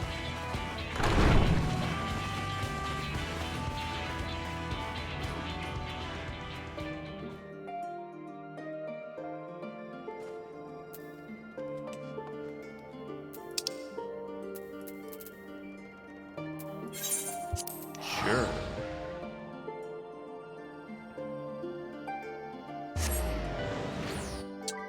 First expansion of the first dungeon of Endwalker.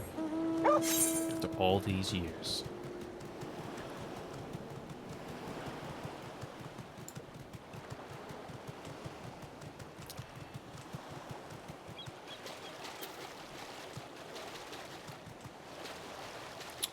Wonder what kind of a plot point is going to happen here.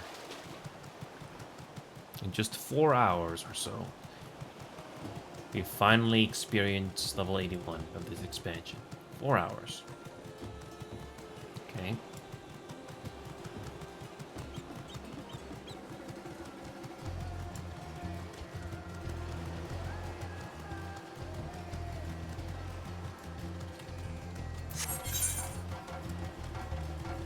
So.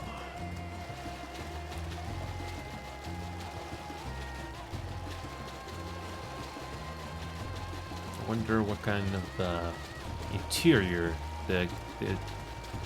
I wonder what kind of an interior design we're gonna get with this tower. That'll be interesting.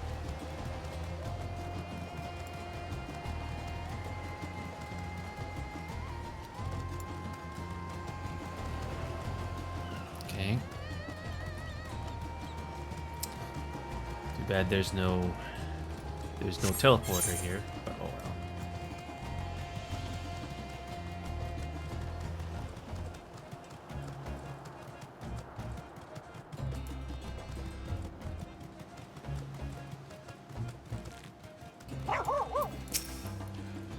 Ah, our friend of Eorzea. We've been expecting you. You and yours will lead the mission to the tower, I'm told. The wedding scales will be delivered soon. Till then, please stand by the boat we have readied. When your fellows arrive, I will direct them to join you. We pray for your safety and success.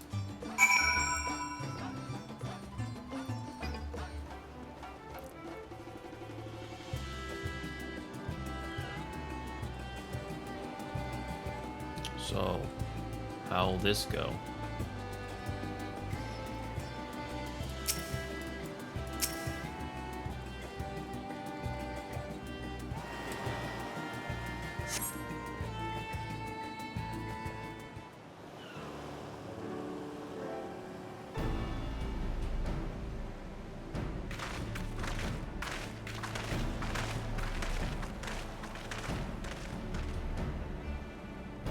If this is the future of Aetheryte travel, I think I'll stick to boats.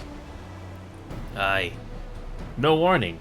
However empathic could have prepared me for that. On account of which we're a little late, fighting fit, mostly.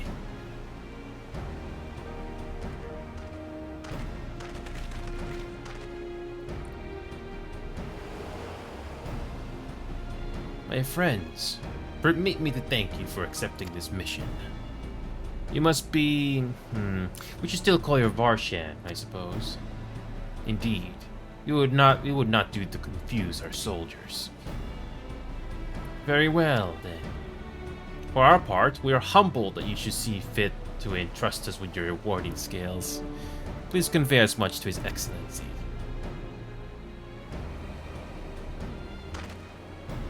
One for each of you. Please accept them with my blessings. Our thanks. With these, we can go anywhere those with the blessing of light can go. Not only for this operation either, but all the ones to come. You can finally break your monopoly on primals. In that case, they're all yours from now on. But I'm afraid we can't let you retire just yet. You're the science brightest star, after all. If everyone is amenable to it, let us review the strategy for good measure. As previously agreed, we will divide into 2 groups. Imi and his band will break through the tower's defenses and locate its core. Meanwhile, the rest of us will tend to the prisoners, who will doubtless want for healing due to the duress of repeated summonings. The primals, which the tower bringeth forth, shall be deities of Thanarian myth. As we have no prior experience with such foes, pray exercise the utmost caution when confronting them. We commence the operation at your word, my friend. For the people of Thanar, nay, the entire world, we must prevail. And here we go.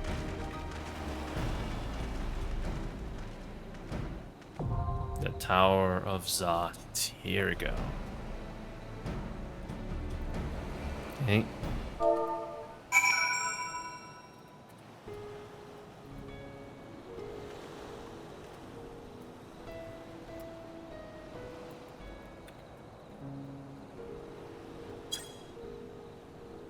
Alrighty.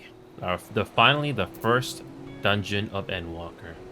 Dealing with these things that we saw previously.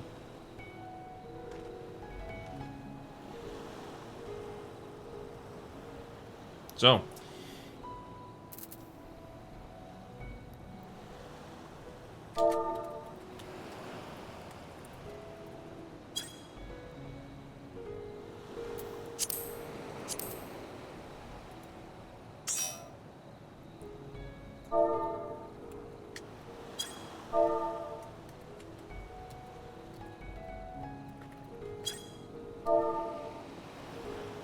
alright, so we can do the lowest.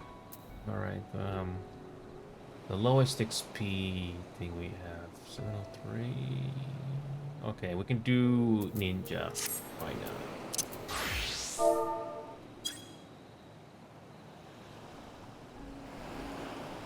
Alrighty. Yeah, already finished these earlier, so here we go.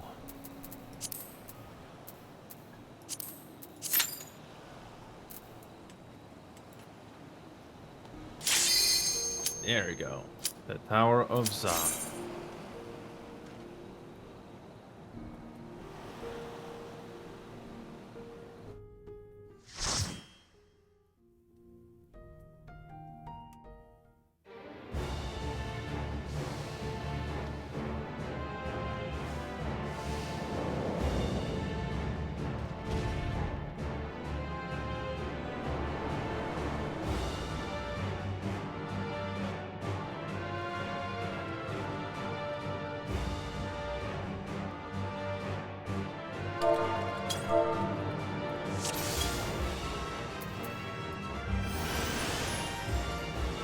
Wow, this place looks freaking huge.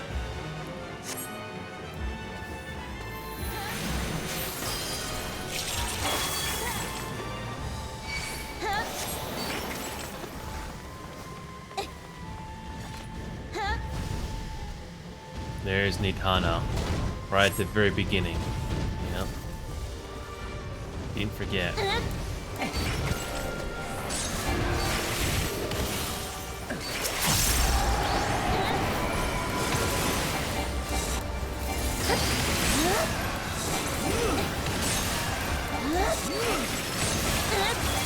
Alrighty.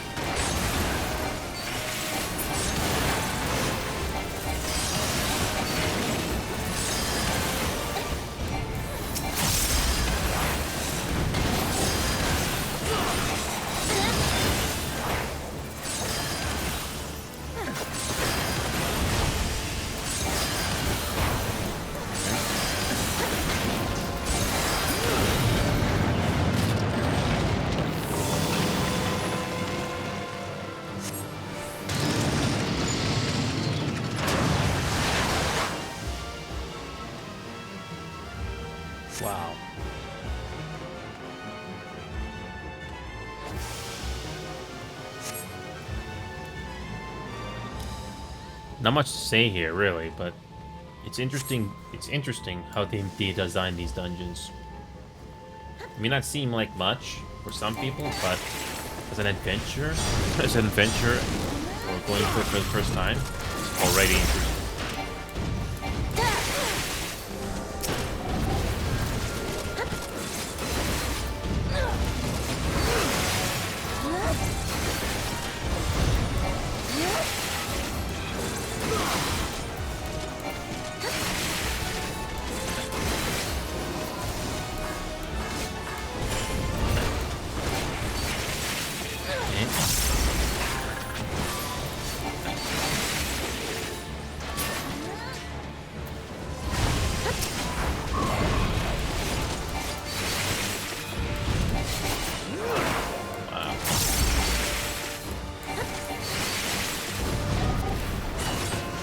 So what kind of music do we get for a dungeon? Especially for a boss fight or mini boss. Let's find out.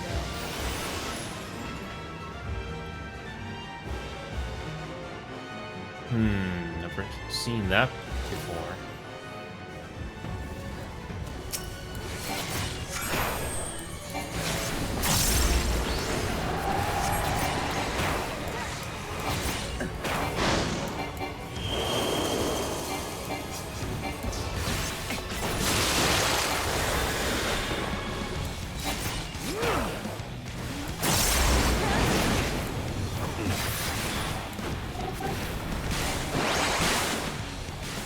Music sounds familiar.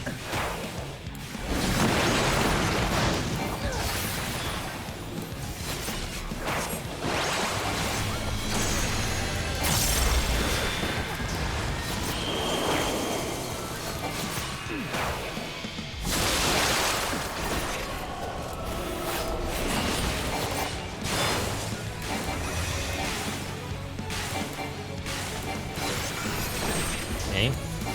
Still alive.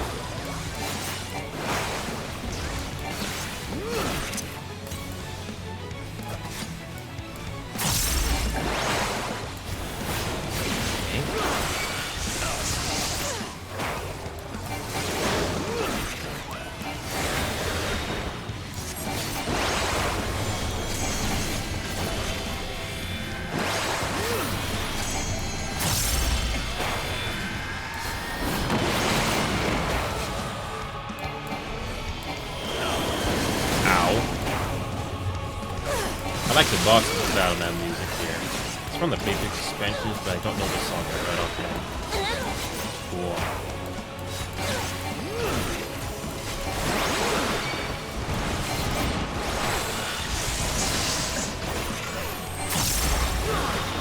It sounds really nice.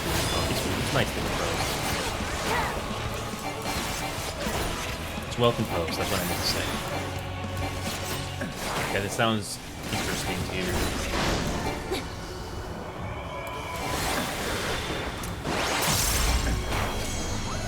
This one, the boss battle is relatively straightforward.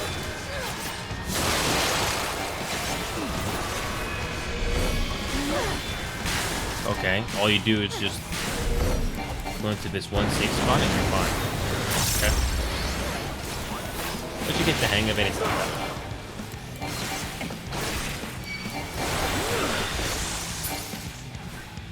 Is that it?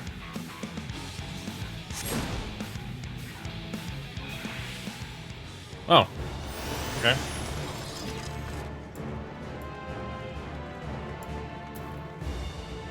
Okay.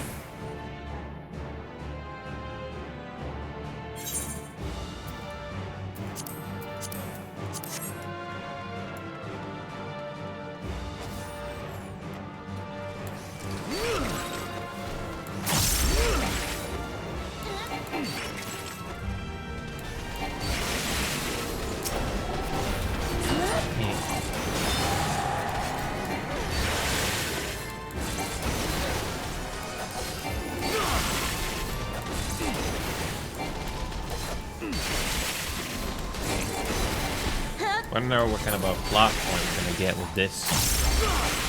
So we finally experienced the tower that we saw back in post Stormblood. No, post Shadowbringers, was it? Yeah. Oh, Shadow.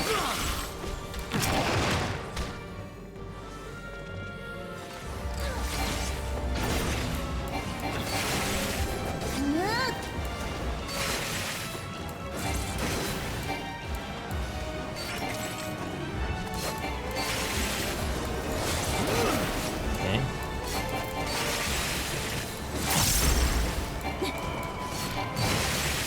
Okay.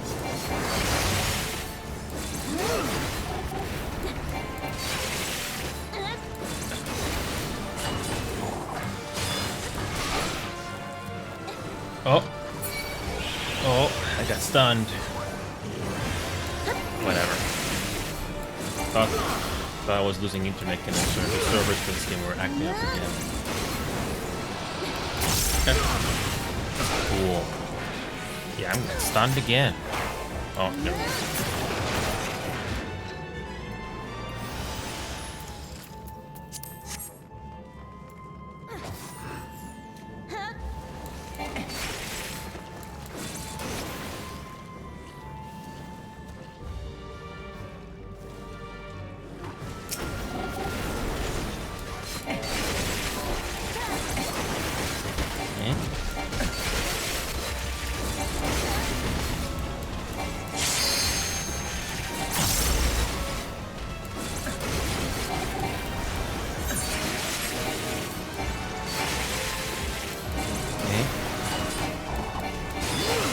Got this.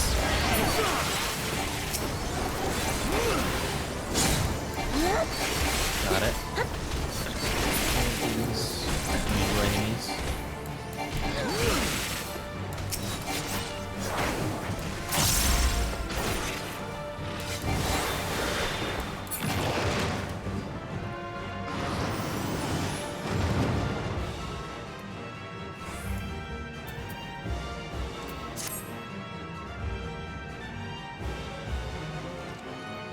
Oh.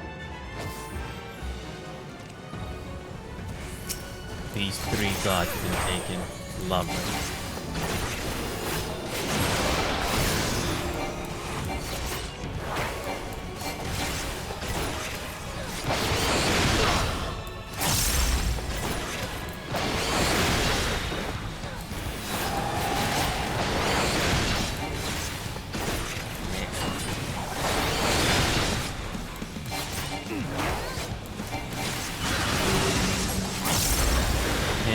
Mechanics we're gonna deal with for this boss.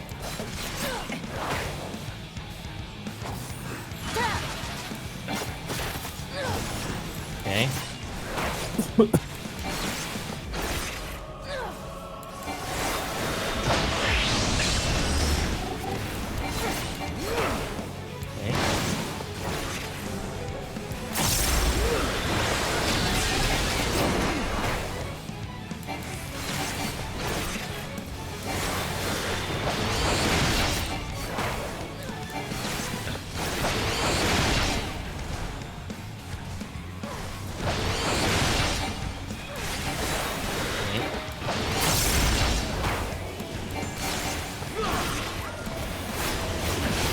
Got it, I think. Yeah, this dungeon doesn't seem that long. All it does is just, you just gotta deal with the waves and waves of enemies as we progress to the next area.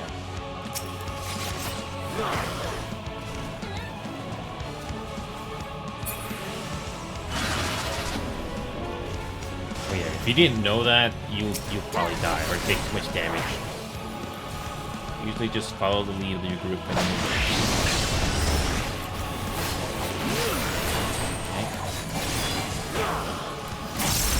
final god that they have is the final boss.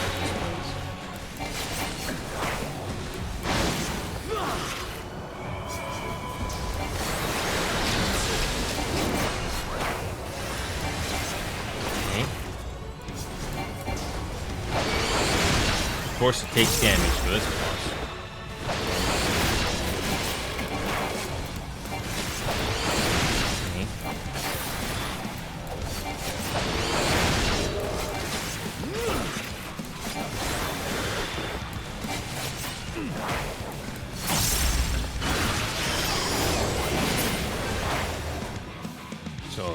The final boss is up ahead. Okay.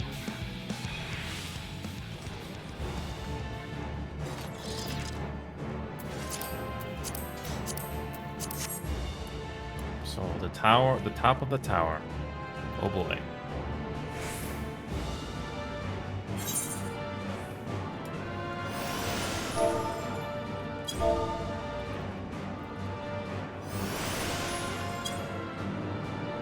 Yep, this looks already good.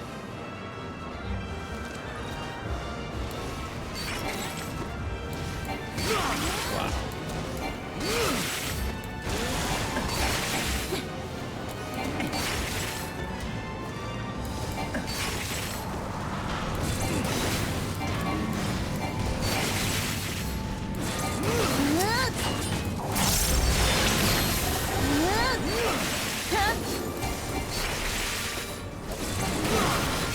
Cool.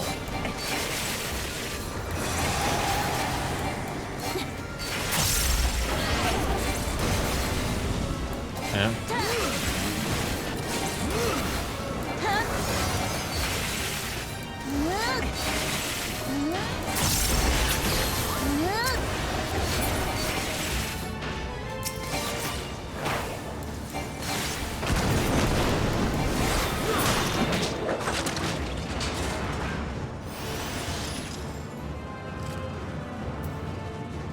Okay.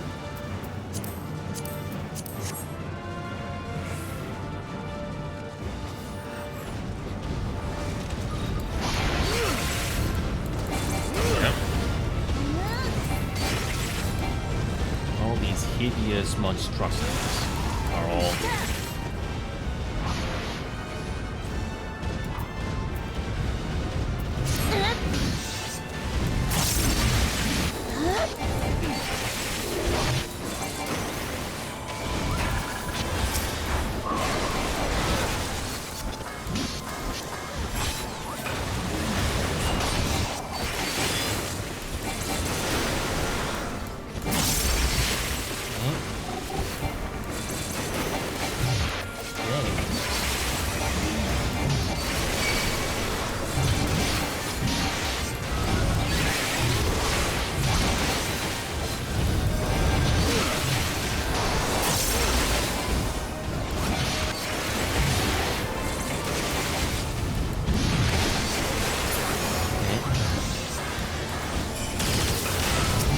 got it.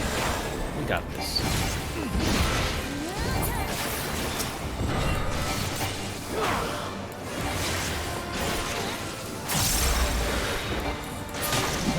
Right. Is Ventania gonna make an appearance?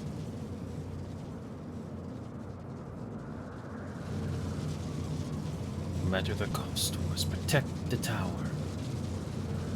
Okay.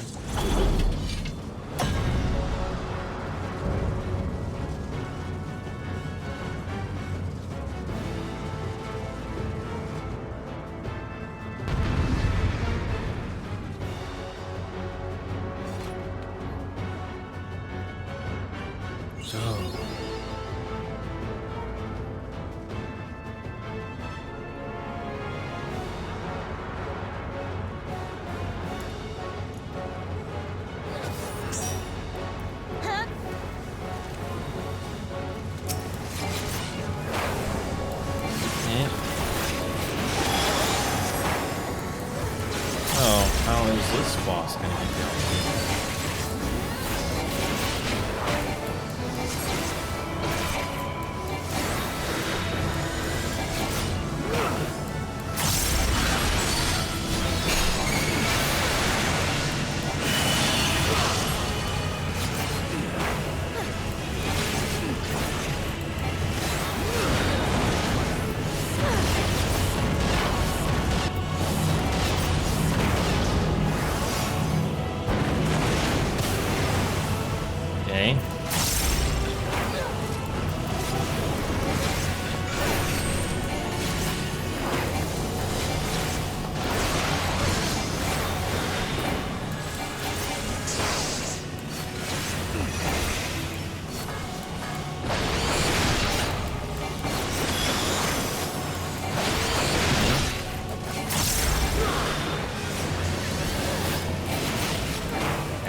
visuals.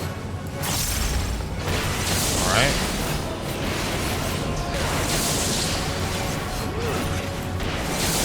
Avoid the flashing and stuff.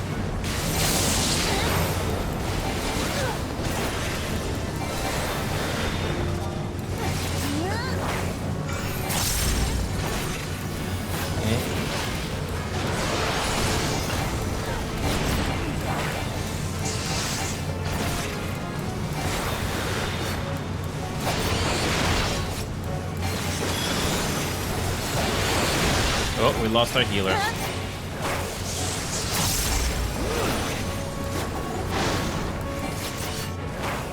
Okay.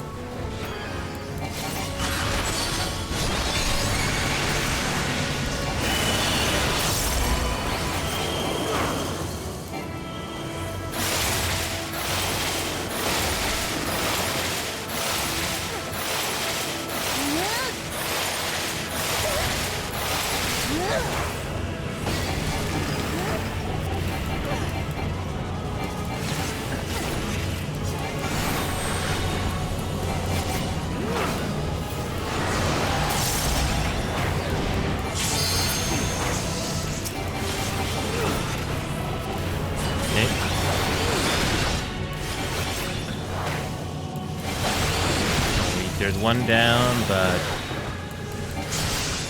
Oh, we gotta defeat all of them. Beautiful. Oh, that's wonderful. We gotta do all of them. Yay. Yep, you gotta do all of them. Unfortunately, it was just bad. Just unfortunate that the healer died. Gotta do that all over again. Oh, you can't. So defeating one is not enough. You gotta do the rest as well. Oh yes.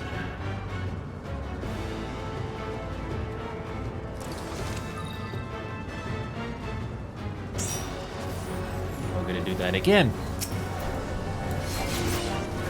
So you gotta defeat the rest of the bosses as well. That makes sense.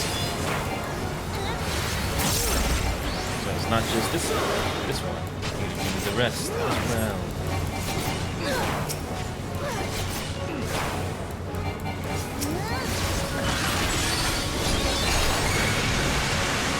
But you gotta defeat this guy first, and then you do the rest.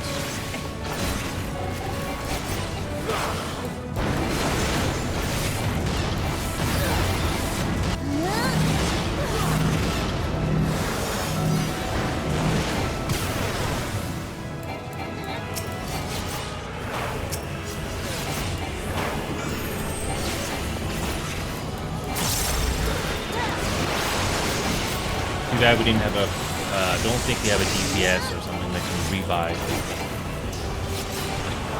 If that was a red mage, I would have revived. No. I don't have the ability to revive. Not the worst thing in the world, these usually are.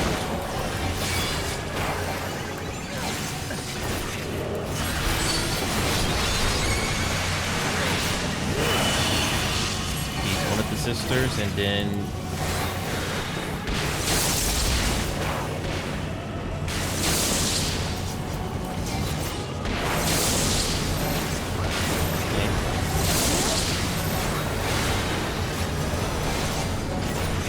it's interesting that it's not just one, but you gotta defeat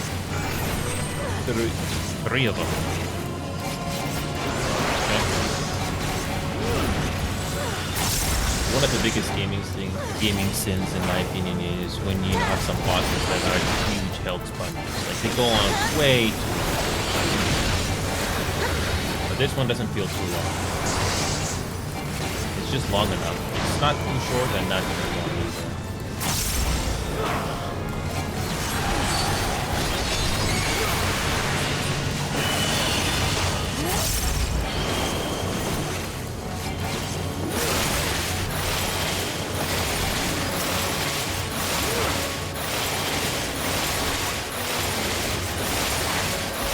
Could avoid all of these mechanics and it should be okay.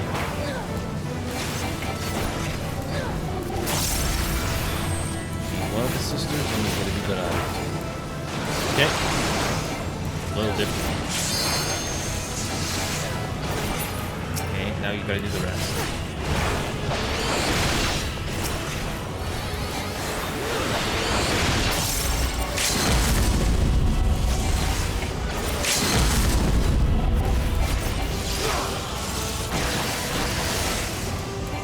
That's a good number 3. Thankfully these don't have too much health. But this battle will go on much longer than it should. Fast.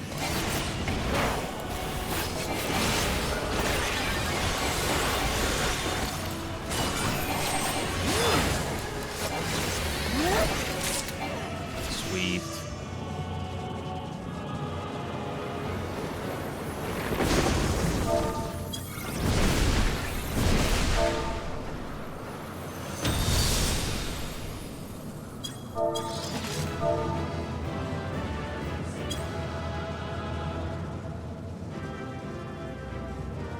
Nice lighting, by the way.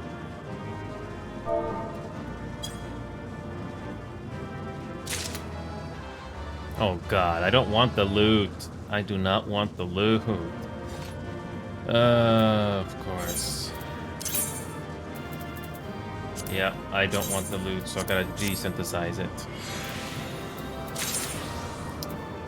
Okay, and now...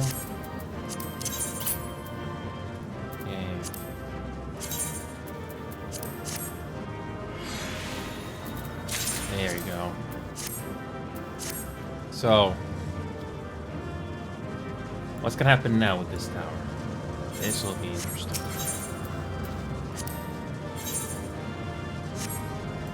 Okay, let's find out.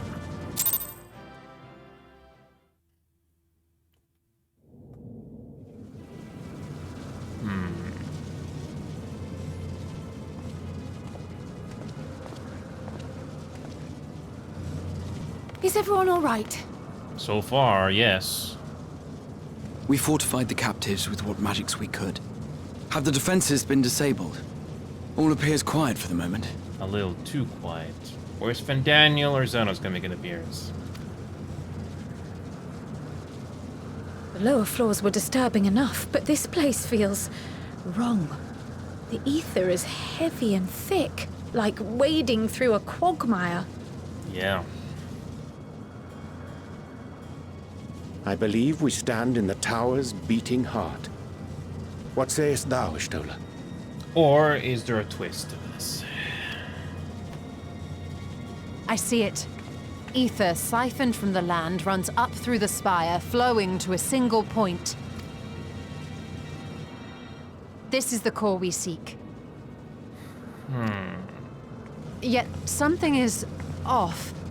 As large as this structure is, it siphons far more ether than is required to sustain it. Is that what they're talking about building back in Garlemald? This grand plan of theirs? 'Tis as if the core is feeding on the energy, consuming it. I need to take a closer look.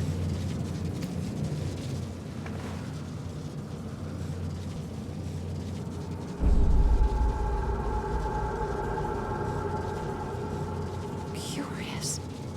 There is something there embedded inside the core.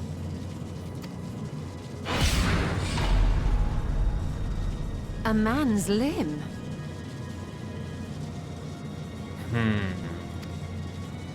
This is what we came to destroy? Yes, if you would be so kind.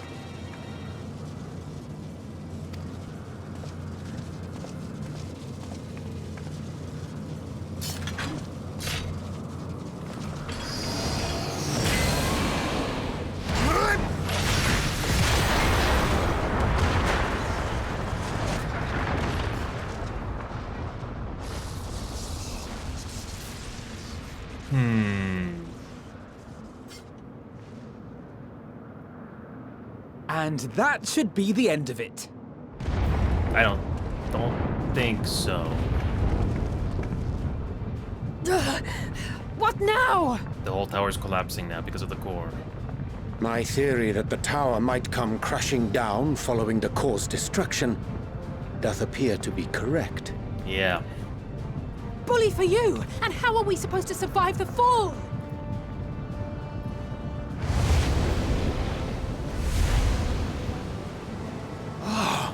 What of the prisoners below? The floor beneath our very feet dissolves. Brace yourselves! I pray I'm not too late.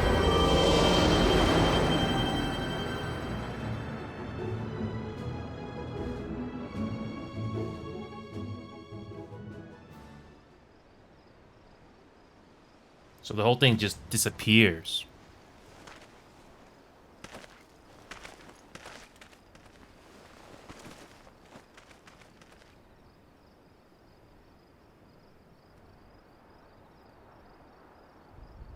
Oh, what happened? Where are we? So the whole thing is gone, just like that.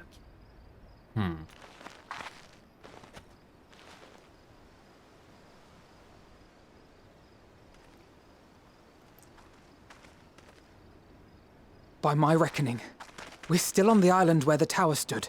But 'tis as if it never existed. Hardly a scratch. But how? Grah.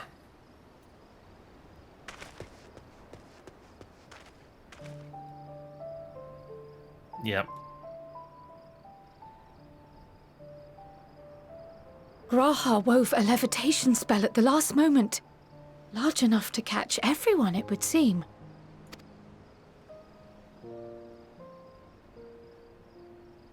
Wow. That explains the lack of obvious injuries.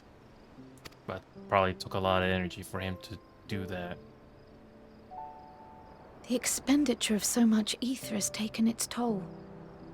He will need plenty of rest, but should otherwise be none the worse for wear.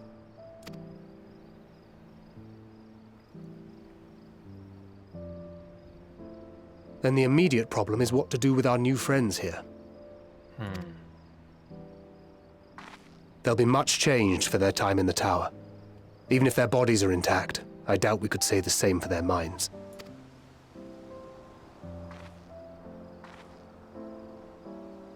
Angelo and I will take care of that. Oh, yes. Yes. I have every faith in you, Alize, but there are just too many for you to treat alone.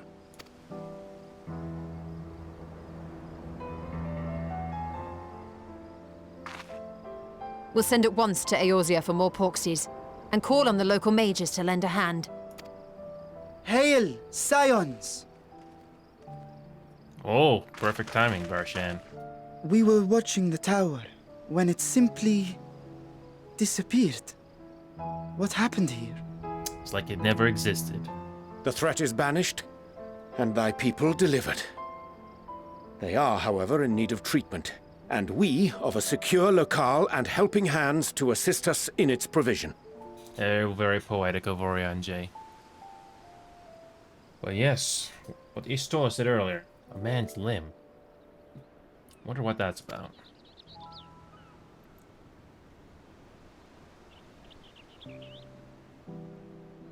You shall have all this and more. Come, let us convey these unfortunate souls to the city.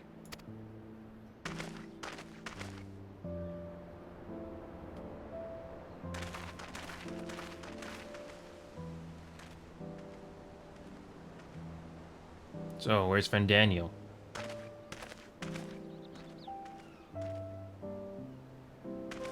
Oh, Nidhana, right?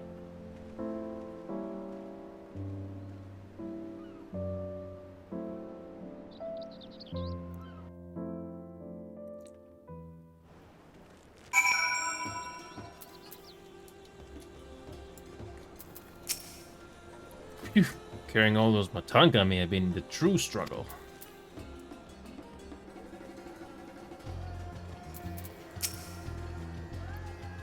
The liberated prisoners are being transported to Razathan for treatment.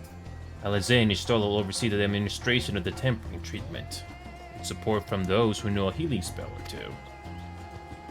We'll go and join them in the city once you've had a moment to catch your breath.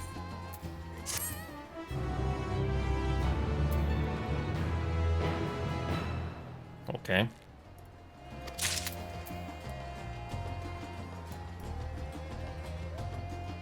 And it's no longer there. Nice continuity game.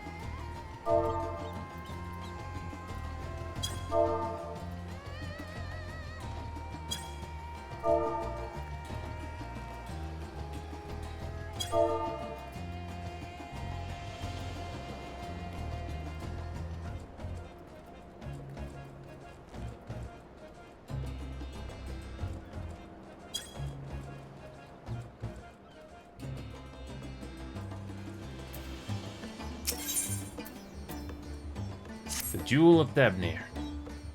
Had enough rest, have you? You never were one for being idle. Right. Barsha and Beta come to Megaruda at our earliest convenience. The others will join us there once they have finished tending to the prisoners. Ah, wait. On second thought, you and Istini should go on ahead. Need to make a quick detour for the great work. We left Graha in the alchemist's care, you see. Has to fetch him before he's crammed into a specimen jar. Just you and me, then. Guardsmen at the gate should wave us through. Yeah. Okay.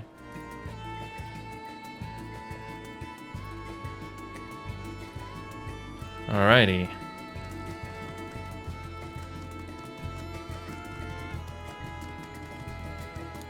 How fitting.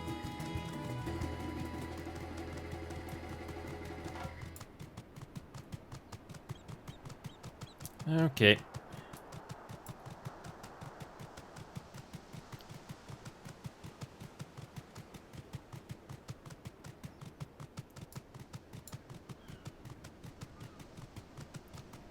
Alrighty, so...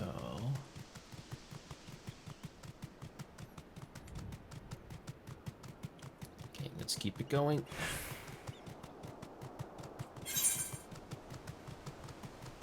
And we get a few jobs already to level 91, just because of playing the game. Cool. That looks good.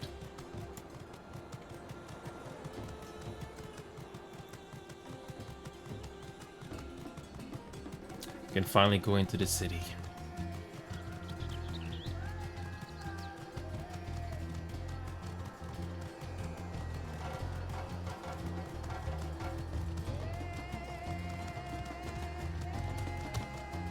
We can finally see the city for ourselves.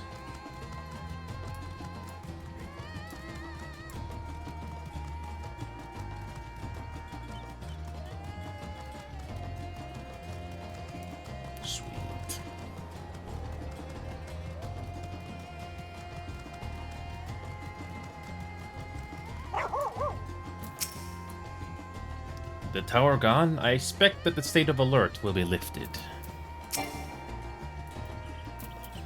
Ah, honored scions, you're free to enter at your leisure. As I cannot leave my post, I'm afraid you must make your own way. Should you require directions in the city, the sentry station at the fountain atop the staff should be glad to assist you.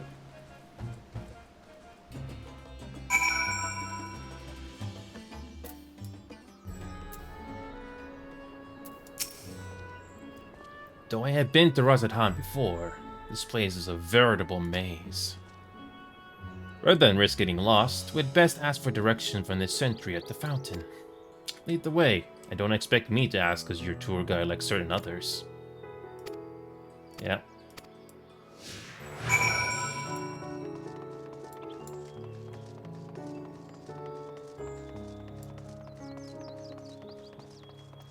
Sweet.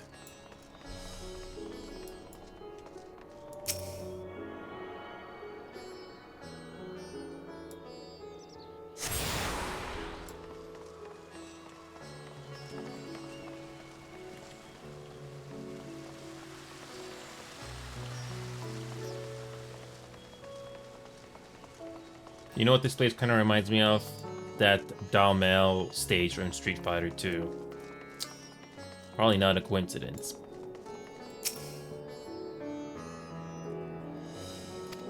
Oh, of course, it's temporarily disabled. We can't do it yet.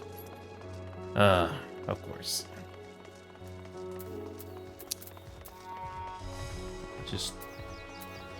Let's just talk to the NPC. Ah, Master Enio, I presume. I understand you're here for an audience with the satrap. If you require directions to Megaduta, I should be glad to provide them. The satrap's residence is situated in Dharma, the highest part of Razadhan. To get there, I would ordinarily recommend a route that takes you by the bazaars in the city's north. Due to the state alert, however, most businesses are currently closed and the Aether are disabled. As such, I will provide you with an alternate path. First, please ascend the steps next to this fountain, then continue left. There will be more steps, and upon ascending them, you will emerge on Paxa's path. Proceed through the large door on the right, and you will arrive at Ruveda Vibers. Within you will find another sentry who will give you further guidance. In other words, we head up. Sounds straightforward enough.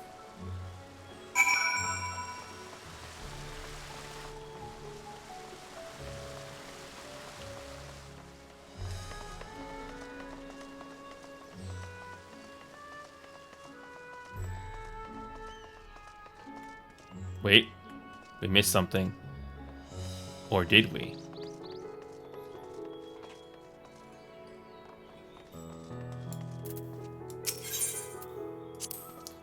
Ah, yes, I know about this portal. It leads to a nearby isle, the treasure vault of one of Ardazhan's wealthiest families. They took the God of Luck for their guardian, on account of which they occasionally open up a section of their vaults for aspiring treasure hunters to try their own luck, or so they say. There are also coffers hidden across the land that act as portals. Find one and you gain access to the vault. Something to bear in mind in case you exhaust your funds while on the road. This is a troublesome experience, as I can personally attest. Okay. Again, it's a variation of the city theme that we've heard from previous expansions, but it's nice. Back to where we go.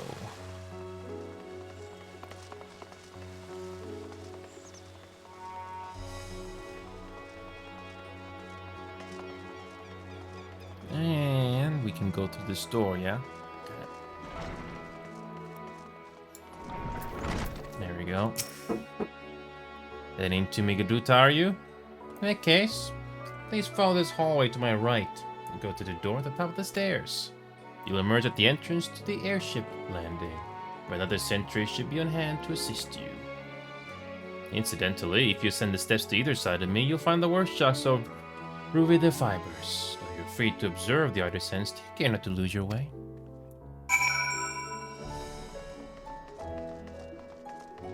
Alright. I like the locations already. Anyway, I'll be right back quickly. Okay, I'll be right back.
Give me a second here.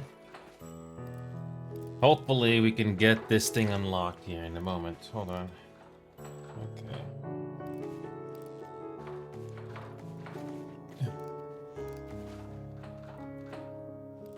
Give me a second.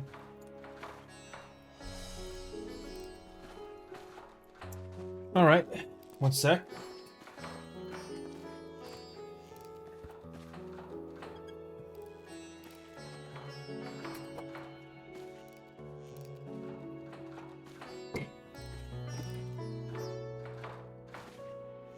Alrighty. Okay, we're back. Let's see where the story is gonna go next here.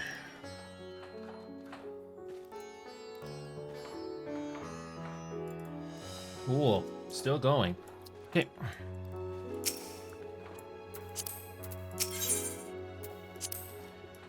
Ah, Tavnerian weave.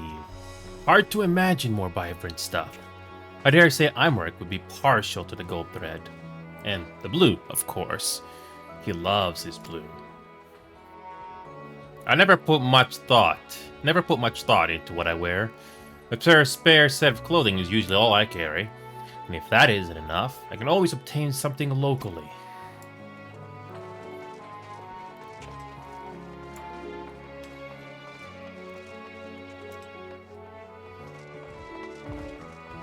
Okay.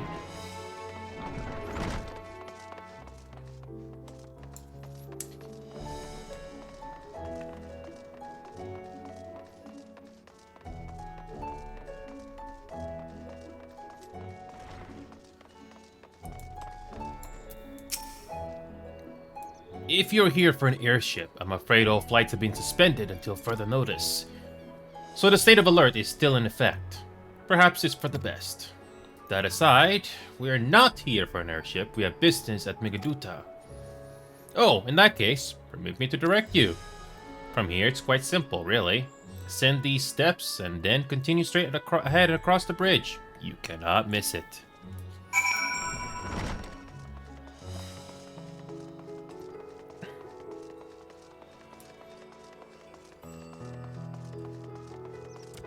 Wow, I do like the vibrant colors, like they said.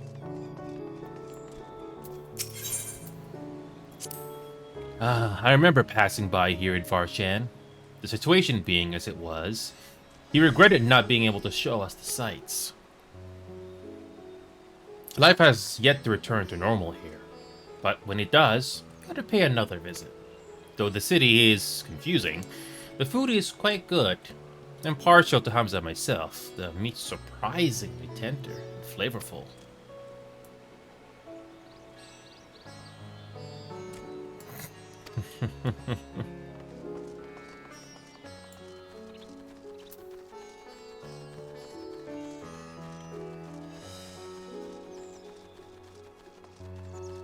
Okay, just do these.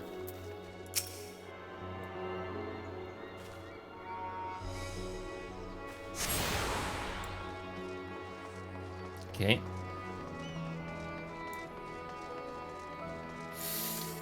Alrighty, let's continue on, shall we?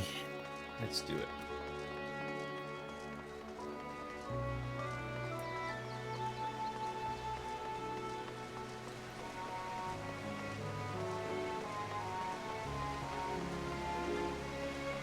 Yes, this is where the cutscene showed us earlier. Okay.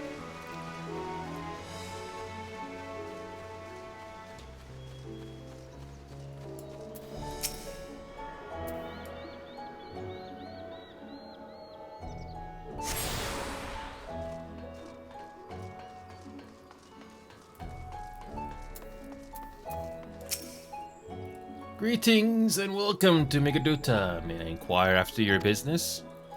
We are members of the Signs of the Seventh Dawn. Come at the invitation of His Excellency. Ah, of course. We've been expecting you. I'll show you into the audience chamber if you would please follow me. Alright, here we go.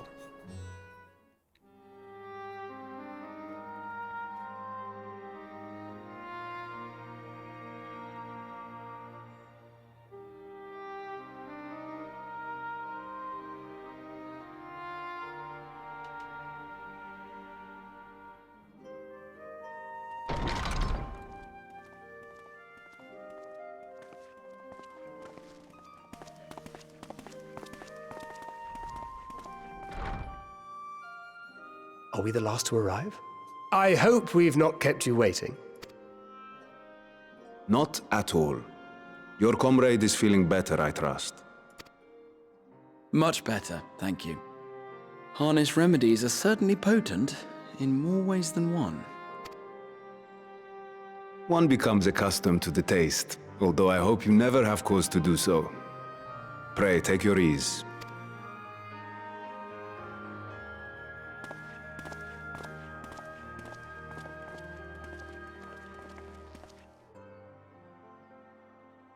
Full glad I am to see you all unharmed. Graha comes in to save the day. Valiant scions, for your heroism, you have my boundless gratitude. You cast down that dire tower and set free its hapless captives. You cleanse their souls of its corrupting influence. No words of thanks will suffice. In place of platitudes, I offer a bounty of warding scales. Nice. Although, if you defeat one tower, then they can pop in a whole lot more, can they? So it's not really much of a victory, but it's still a victory nonetheless, in a way. Pray accept your due reward, along with the goodwill of Radzatan. Alchemists throughout the land were put to work in the forging of your talismans. The finished ones have been collected, and now await you at the High Crucible of Alchemia. Present this letter when you are ready to take them into your possession.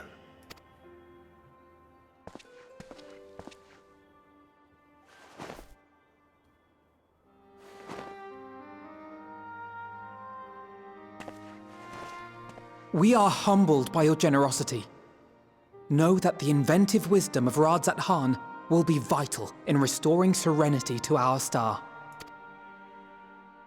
Every single one of those scales came from you, didn't they?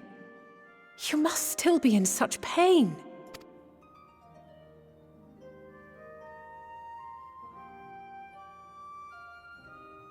'Tis of no moment. A mere annoyance compared to the dreadful suffering inflicted upon this land and its people.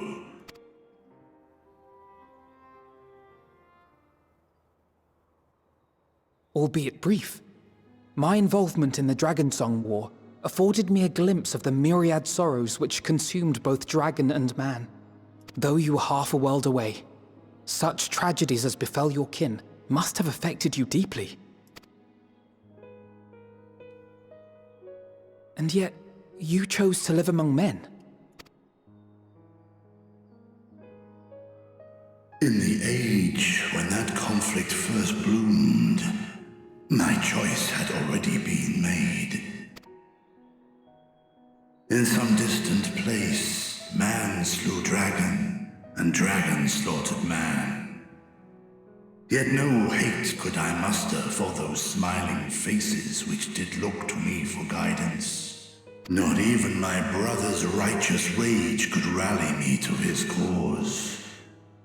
I huddled here, secret and still, hoping against hope that which I had built would remain untouched by the chaos and carnage.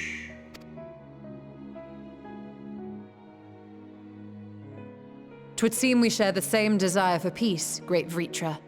To that end, I wonder if we might trouble you with another question. The Telophoroi are intent on recreating the final days, an apocalyptic event which we know to predate the sundering of the star. As the longest lived among us, know you aught of this terrible cataclysm?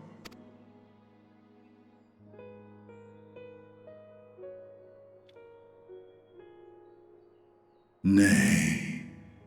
When war and strife drove my sire from his home, he crossed the great expanse with only our unhatched eggs as company. He alighted upon a shattered source, its 13 reflections long since scattered beyond the rift. Of events preceding his arrival, he knoweth naught, save that which Hydralin hath deigned to disclose. I I see. So again, 'tis the inscrutable Hydaelyn to whom you must look for answers.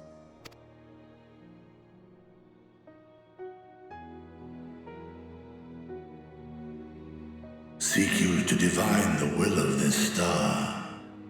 If so, I have a tale which may afford you some small comfort.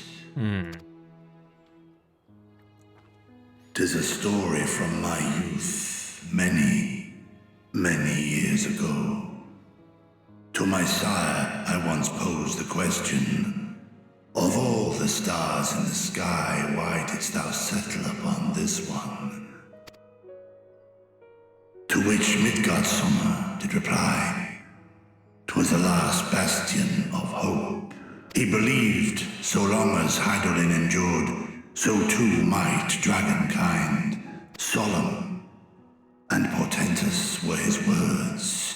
What deeper meaning they held, I could not, dared not pursue. 'Tis a stone I've left unturned ever since. Yet take you solace in the knowledge that whatsoever Hydaelyn does strive towards, 'tis an ideal which hath earned my sire's conviction.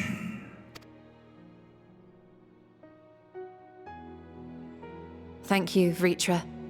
You've given us warm reassurance in a world gripped by cold uncertainty. While I'm sure we all have a great many questions, I think it's time we collect the talismans and be on our way. Our fight against the Telophoroi is far from finished.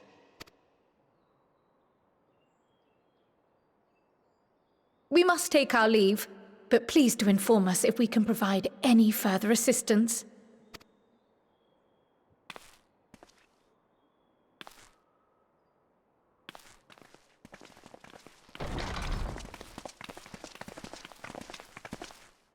Prithee, a moment.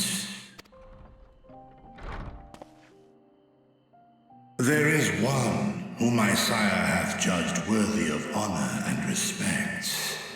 The one known to men as Eorzea's champion. This hero of renown and rumor, 'tis thee.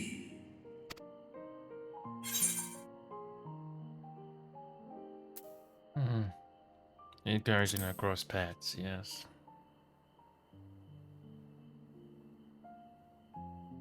I knew it to be so. From man and dragon alike have I learned of thine exploits. 'Twas a revelation most pleasing that thou, a child of man, had gained Midgardsormr's trust. But alongside mine elation runneth a rivulet of dread.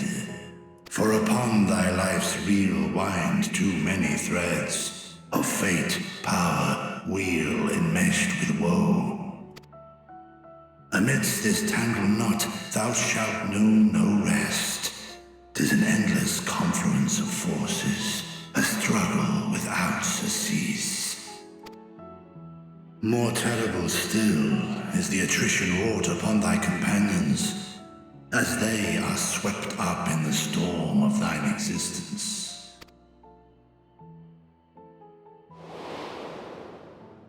Yes. He knows about the people we lost, unfortunately. Yeah. He knows of the people that died along the way.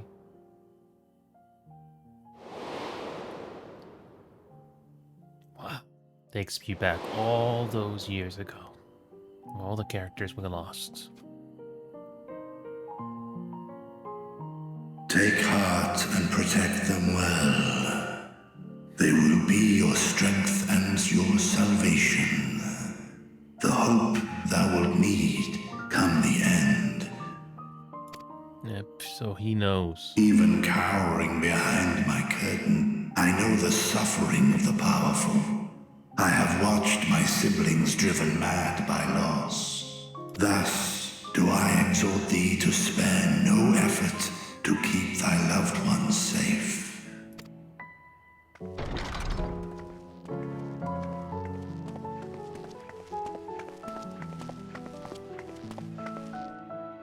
Apologies. We hadn't meant to interrupt. It's just that we do have a history of suddenly collapsing, and when you didn't follow us out... 'Tis I who must apologize. I have detained your champion overlong with idle chatter. Go. At war's end, I pray I welcome thee back into my hall, where together with thy joyful comrades, you may toast your triumph.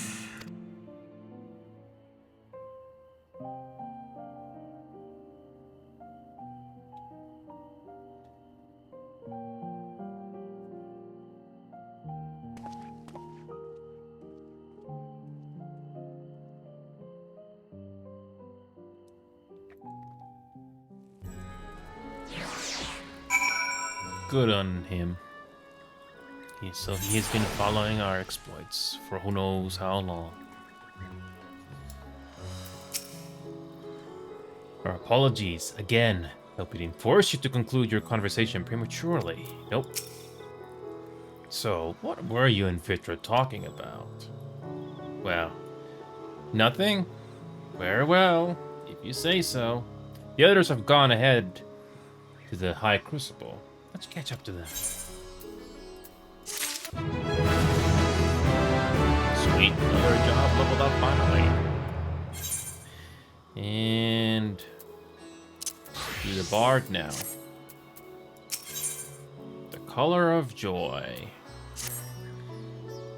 The attendant was kind enough to give me directions to the High Crucible. First, let us return to the mulberry orchard. Okay.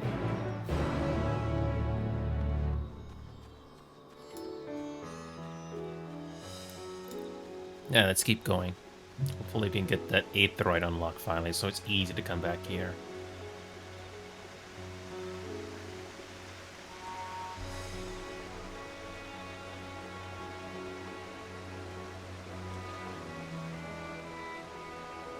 Okay.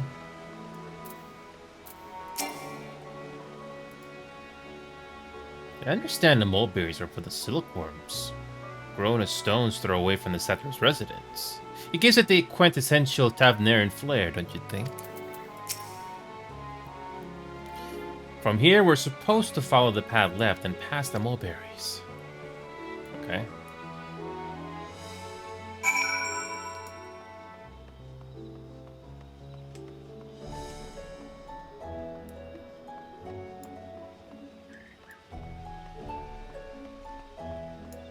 Okay.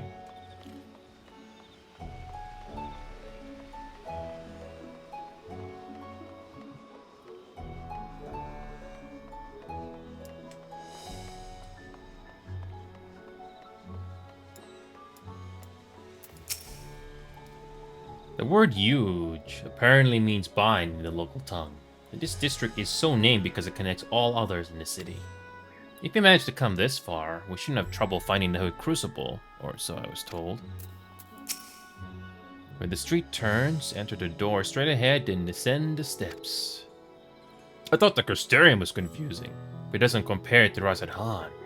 The architecture and decorations make it even harder to get your bearings. Anyway, let's see where this door takes us. Imagine if we didn't have a map or a mini-map to help us out here. I have to agree.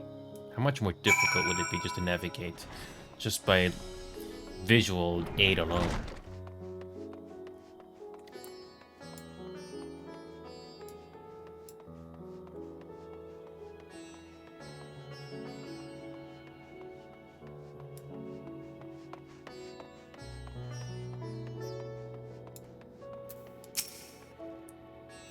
Seems we're on the right track.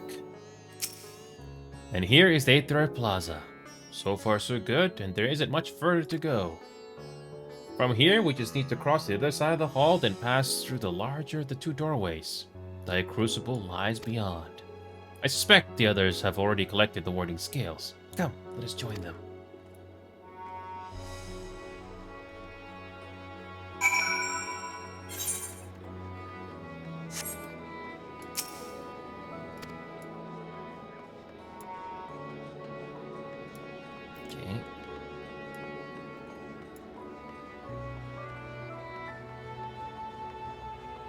Yep, I do like the vibrant colors of this place. Though this land had been afforded a respite, in turmoil do many others languish still. Our work is far from finished. You took your time? Got turned around, I take it? Sort of.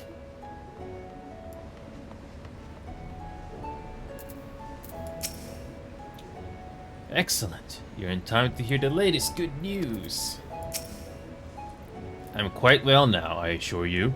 As they say, the stronger the taste and stranger the color, the more effective the remedy. With my body trying to replenish the ether I spent, however, I'm feeling rather famished. I think a sampling of the local delicacies is in order. Hamza cuisine would be a good place to start, perhaps. The students have previously turned to Razad Han's alchemist for help with the analysis of various artifacts. That is how I became acquainted with Nidhana. I'm glad we could rescue her. Pray she makes a full recovery. What an immense laboratory. How many such places were enlisted to help forge the weighting scales, I wonder. We're last, of course, but at least we found the place.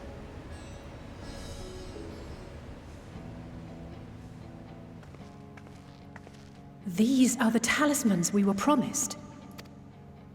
Yes, and I made a quick count. There are far more than we could have hoped for.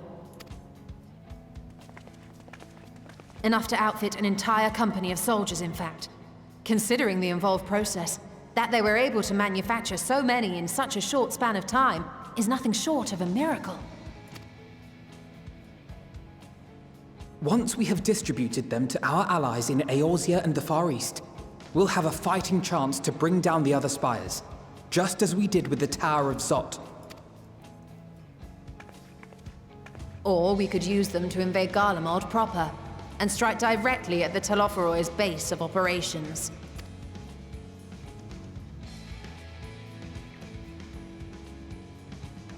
Of course, we would need to consult with various Alliance leaders before such a drastic measure could even be contemplated.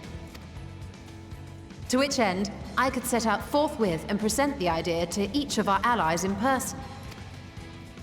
Pray allow me to undertake some few of those journeys.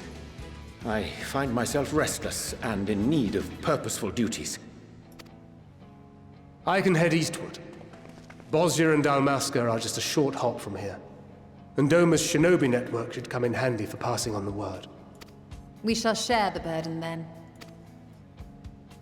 Meanwhile, I think it best that you and the others take the talismans back to the Baldessian Annex. We must keep them safe and secure until we've decided upon a course of action. Yes, I have to agree. Please, I must speak with you. The plot thickens.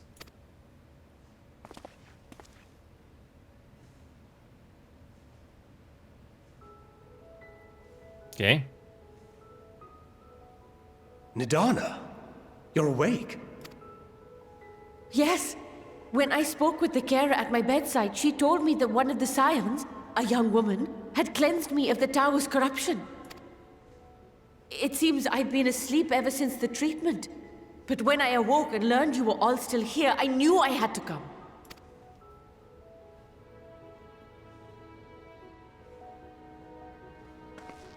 As you said, Nidhana was captured only recently. Such a brief exposure is swiftly cured, so I tended to her before we gathered at Megaduta. And I am truly grateful that you did. I cannot thank you enough. Is Nidhana gonna give her a hug? Oh, this will be fun. All of you, for everything No? you've done. Okay. Destroying the tower, rescuing our people. You've saved Thavnair from an awful fate.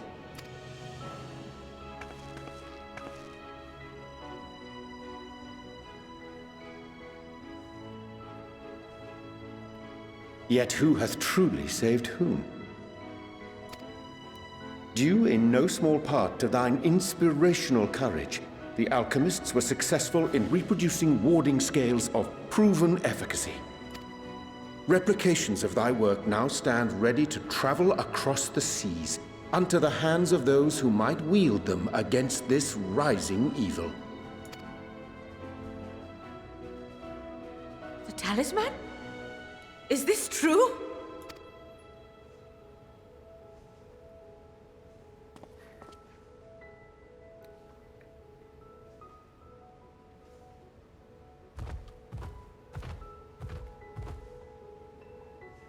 Oh, I was so groggy from sleep. I didn't even think to ask. Oh, our great work sent across the seas. It was worth it. Oh, it was all worth it. A happy moment for once, for things to come.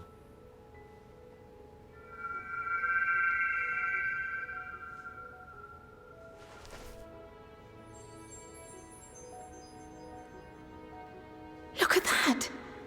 Its color is completely changed. What do you have there? Oh. It's a plant. A very important plant. How unusual. I wonder if the effect is a reaction to Akasha. I'm afraid I'm not familiar with that term. Akasha? It is one of the unseen energies defined by Harnish alchemical theory. Though a gross oversimplification, some describe it as an essence influenced by feelings. You imply that it is distinct from ether? Foreign scholars often conflate the two, but we see them as separate concepts. Ether is an energy which permeates the land. It exists within animals, objects, even the air we breathe, affecting all through which it flows. Akasha, on the other hand, exists in a domain beyond our reach. A gift bestowed from on high, or torn from the heavens in some traditions. Akasha can neither be created nor destroyed. It is beyond our power to purposefully alter or manipulate. The only thing observed to influence it is an abundance of, I want to say, spiritual emotion. As a veteran of the battlefield, surely you've experienced moments of desperation or exaltation when you've transcended the usual limits of your capabilities. That is a manifestation of Akasha, the invisible essence harnessed by heart, mind, and unyielding spirit. I really must hear more about this theory. Our disciplines are based entirely upon the idea that ether is the fundamental form of all energy. As usual, Stola is always interested in research. I wish I had that. I'm glad my haphazard explanation has piqued your interest. But even for us, Akasha is a somewhat abstract field of study. A lack of practical application lends itself poorly to formalized research. Which is why my analysis of your flower can amount to little more than idle speculation. I am sorry. Nonsense! You have nothing to be sorry for. Your insight is much appreciated.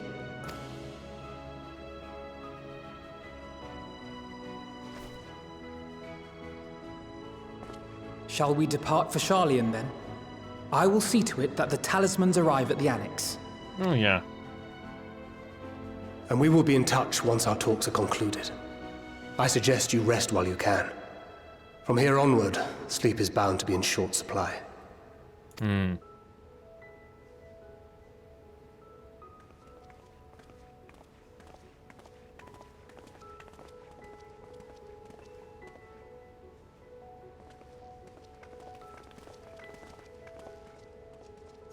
When voiceovers do appear, it is worth it. Most of the time.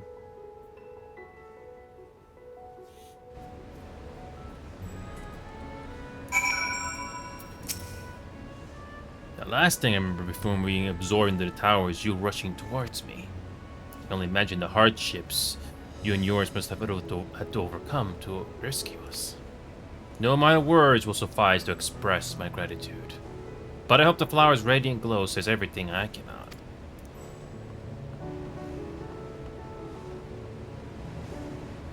that looks cool.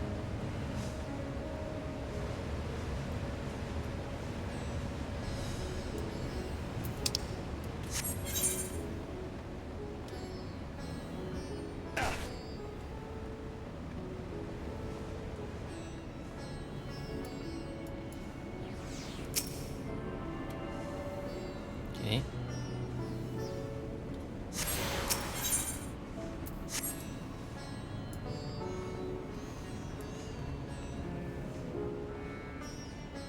I don't think we can get the main Aetherite yet. It's like that one time in Shadowbringers where you cannot access certain Aetherites until you pass a point in a certain story. So if that's the case, that's okay.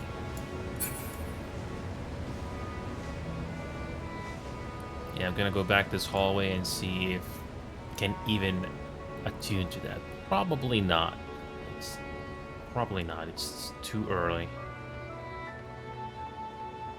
Yeah, I don't think we can do it. So we're gonna have to do a long walk back here. Yep, no. Still cannot. That's okay. Back to Charlotte then.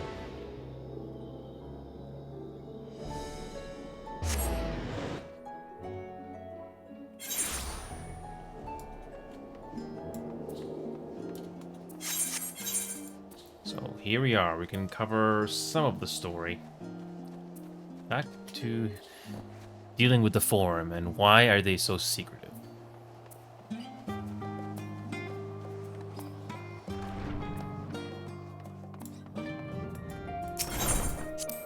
So, what's going on? Oh. Did we go the wrong way? I think we went the wrong way.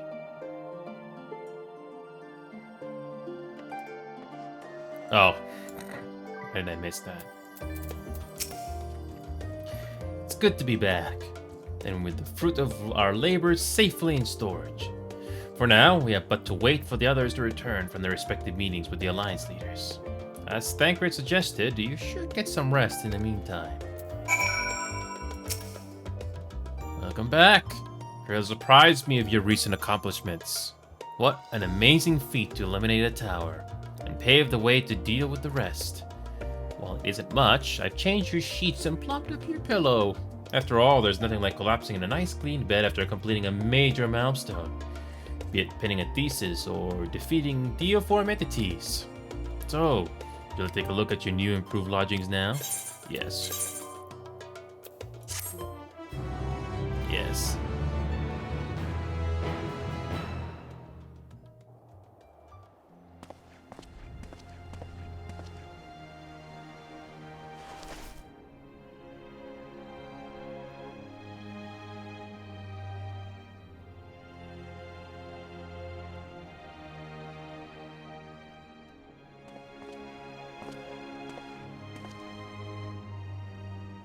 Take heart and protect them well.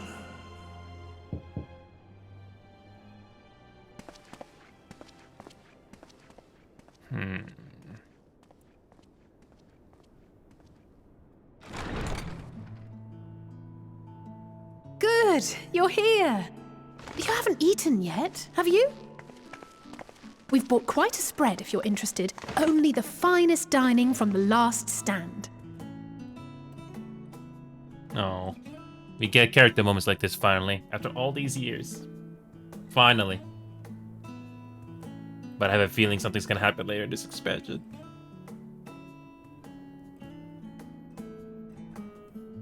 Enjoy it while it lasts.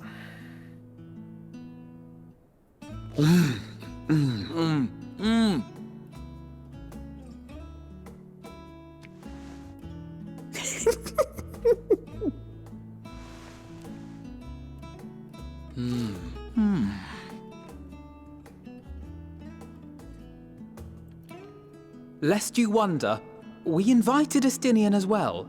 But he refused with a rather grim-faced, "No, thank you." I suspect Charlian cuisine is not to his liking. Interesting how... Oh, I don't know about that.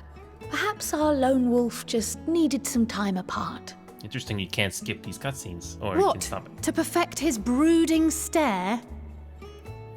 Next time, I'll drag him out by the ear, sit him down in front of a Sharlayan feast, and see that he eats every last bite. An excellent idea. Of all people, warriors must take proper meals and rest if they are to maintain a healthy constitution. This doesn't happen very often in a game where you have a Poor cutscene just go Estinian, automatically. beset on all sides. This is rare.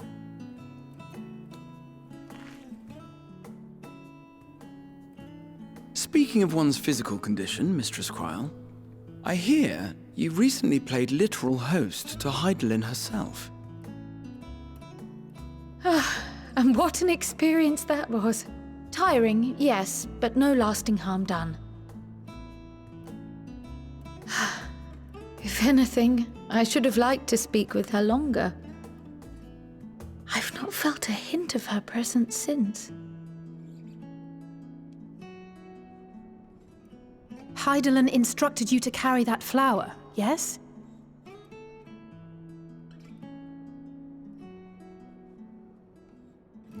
Twill be your guide, test and proof of your conviction. And then something about seeking joy in darkness, was it?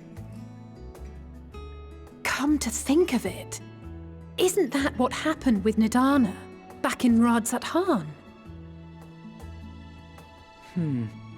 The flower did seem to radiate a joyful glow, as if reflecting the elation we all felt, the relief of a people with renewed hope.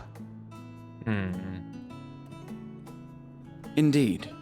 And in turn, I felt buoyed by that radiance.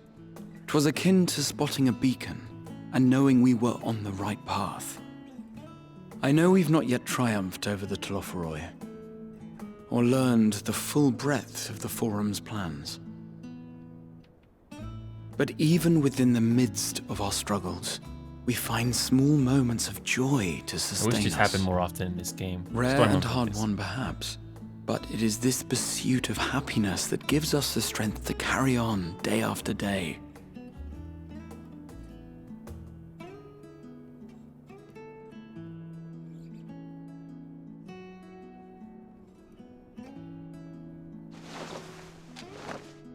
Hey, that's mine. To the swift the spoils. Though I recall that levitation spell of yours was quick enough. Only barely. And even at my best, I'm still too slow to wield it effectively in battle. Mayhap I simply require more practice with this new magic. You unearthed it from the depths of Numenon, I presume? Aye, and from a veritable mountain of arcane tomes at that. 'Twas necessary to facilitate my solitary explorations. Or, to put it simply, you used it to sneak around the Forbidden Archives. Yes, well, after a fashion.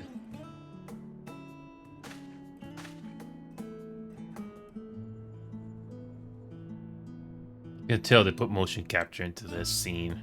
Wish that would happen more often in this game. They're tall, you see. The shelves, they're too tall for me. And I could hardly move the library's platforms without attracting attention now, could I? Oh, touching.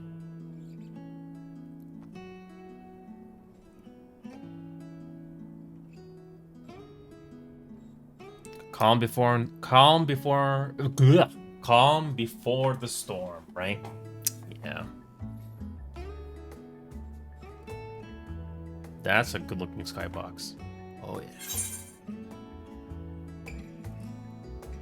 Are you pushing on until dawn? I'm not that ambitious. But 'tis pleasant to idle away the hours every once in a while.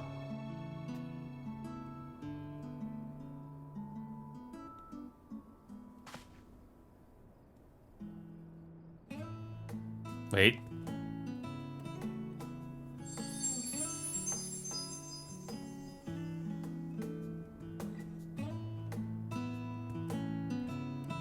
Green.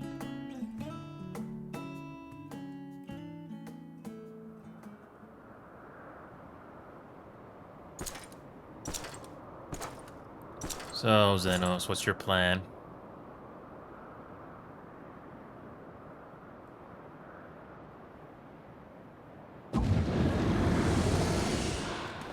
Ah! Enjoying the bracing cold, I see. Do you not own a warm coat or a cloak? Something in fur? Or fashioned from the skins of your enemies? Or... well, never mind that. I come to you once more as the bearer of bad news. Somehow you sound only annoyed. Our tower in Thavner has been toppled, and I need not tell you by whom. Given how many we have at our disposal, the loss of a single spire is hardly fatal to our plans. It does, however, slow the rate at which we siphon ether. If they continue to preoccupy themselves with the towers, then all will be well. But should our foe prove bold enough to strike at us here, then the timing becomes... questionable. Why is Vandaniel's voice so different here? Our foe is bold enough. Of that, I can assure you.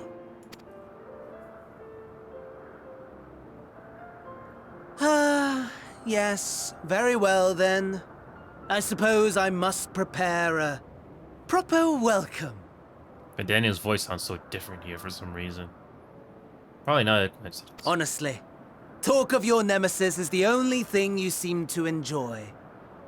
Does nothing else spark your interest? Good question. No.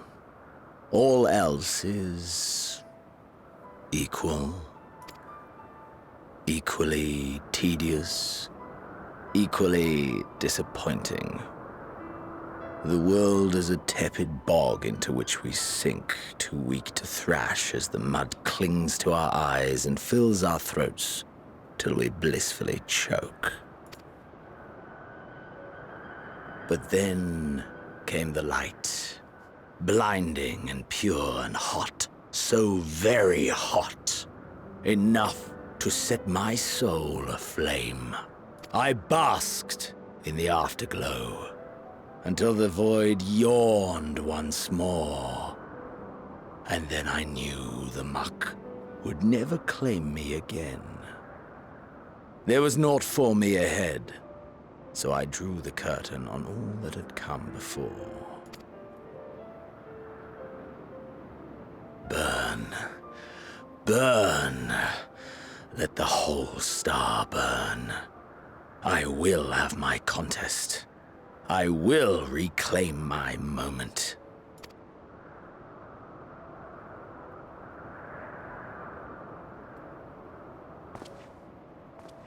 How wonderful that the emptiness of death has not dissuaded you from committing your life to its pursuit once more.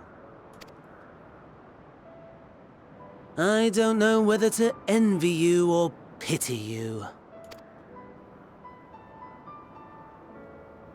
You question my disinterest, but what of yours? Despite your noisome antics, I sense you take little pleasure in this endeavor. Mercy, my lord. Such pointed barbs from one who barely acknowledges my existence. Nevertheless, you are mistaken. For I do find this part somewhat enjoyable. You see, when I was mortal, I would always have the same dream. It was a fragmented thing, disjointed, all the faces incomplete. The setting, too, was unknown to me, so I thought it simply a fantasy of my sleeping mind. Until one day, I realized it was showing me the truth, much as your dream of the final days enlightened you.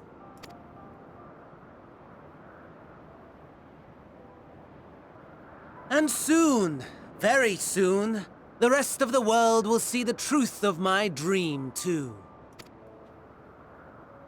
Yes, I think that is something we can both enjoy.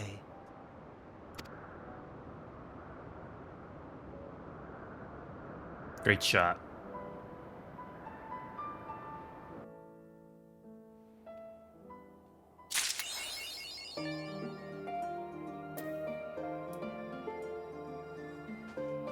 Yep, that was some great cutscenes. I wish we had more cutscenes that have motion capture like that.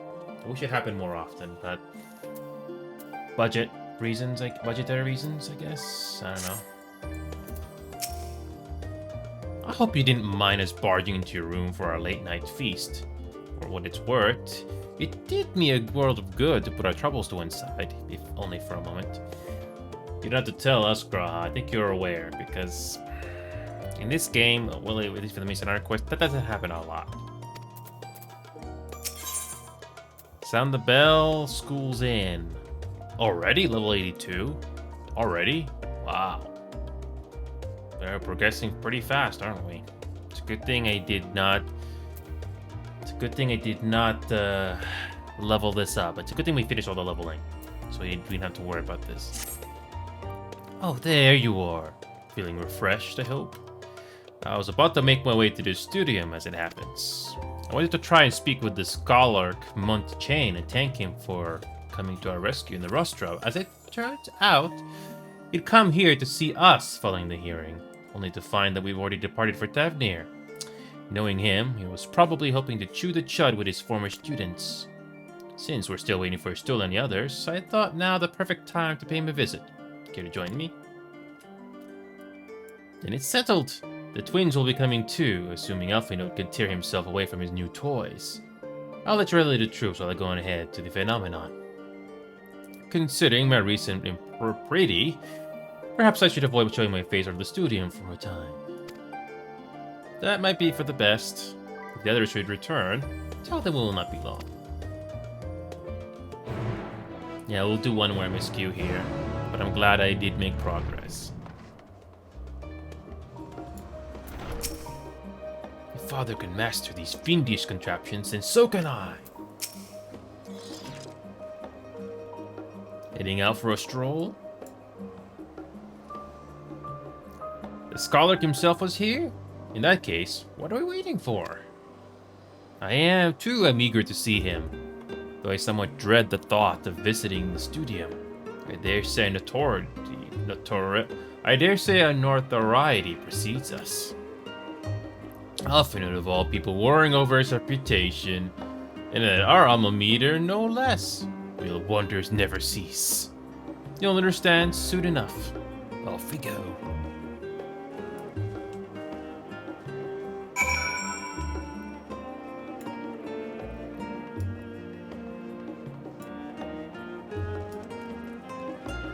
Oh, snowing. Sure.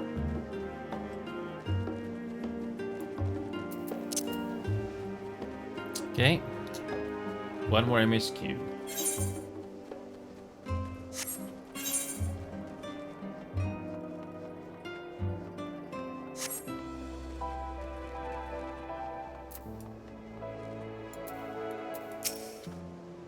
See that sculpted picture above the entrance?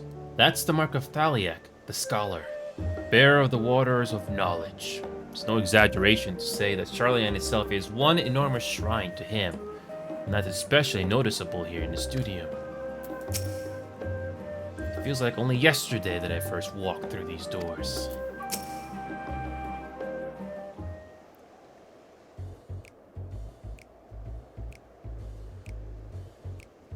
Why does this song sound so familiar? Here it is, Phenomenon.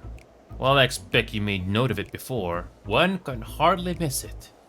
This is the first time you've been here in official business, correct? While most of the space is taken up by the expansive auditoriums, it also houses numerous laboratories, testing grounds for experimental magics, and host of administrative offices and so forth. As the center will later become the studio, It was established to promote the study of ethereological phenomena, hence the name. Though with ether being a fundamental aspect of nature, its scope expanded to include every conceivable facet of life and even the universe itself. And then, in the 432nd year of the 6th Astra era, Phenomena was decreed complete and the studium officially opened as a place of learning. With a long and storied history, it is without question the world's leading authority in ethereology, the arcane, the occult, astromancy, and countless other fields, standing proud as Charlans for a most educational institute. You always did enjoy giving the grand tour to new students. Indeed, I've long since lost track of how many times he has recited that same foppish speech. Such is his undying love for all his old stamping ground. He was in top form back then, youngest to enter the studium, graduated with the highest honors in magical arts and ethereology, undisputed champion of the debating chamber. Hold on, you both joined the studium at the same age, yes? And for where I stand, you're equally prodigious scholars. Nice of you to say, but Alphinote actually entered half a year before me.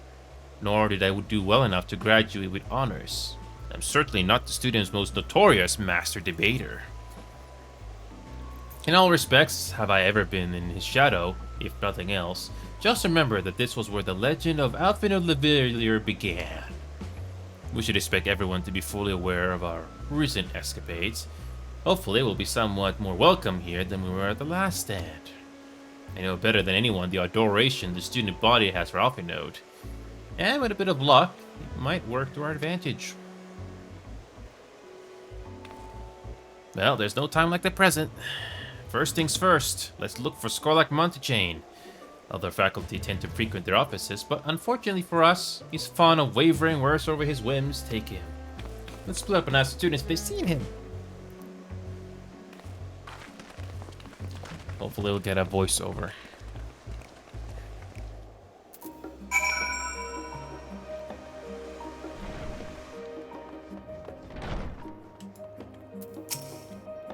That was Alphinote Levillier, wasn't it? The Alphinote Levillier! And he's with his sister, Master Polish's granddaughter. This can only mean one thing. An event of epoch-shattering proportions is fast approaching. Spread the word.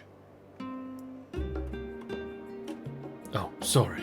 You said you're looking for a Scarlark, yes? Knowing him, he could be anywhere. Maybe Sally Foe should have a better idea.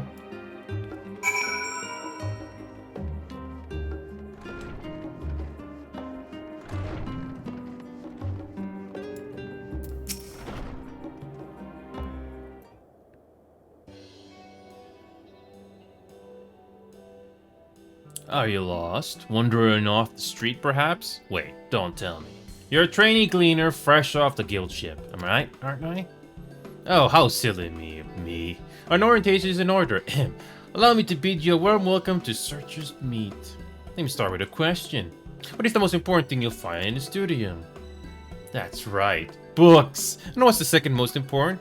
Why, that's simple. Everything else. That's what we deal here in the Searcher's Meet. Whenever the students or tutors find themselves in need of equipment or materials, they come to us. If you don't have it in our stores, we send the gleaners off to find it. Honestly, you wouldn't believe me some of the requests we get. I have Paisa this, Tanga Jajato Dad. It's enough to make your hair stand on end. Which is possibly what some of our students are trying to accomplish. This being a school of magic and all. As our newest gleaner, you'll have your work cut out for you. But I think you'll find it quite rewarding.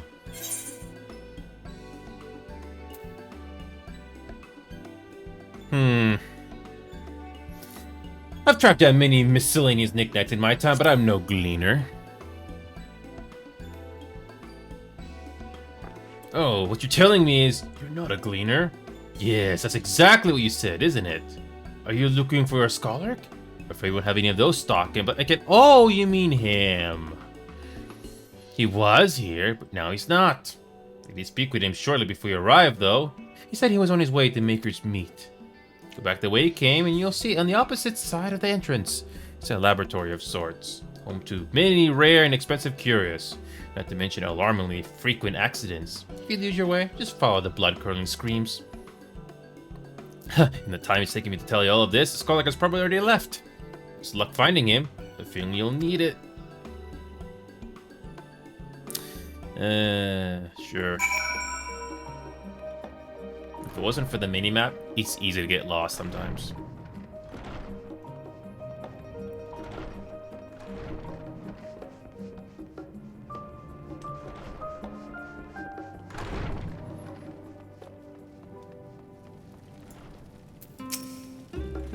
Yes, the scholar was here a short while ago. He offered me advice on my current research project. Though we spoke at length, I don't recall him mentioning where he was planning to go next. When we parted ways, he went down the corridor. Perhaps to one of the auditoriums?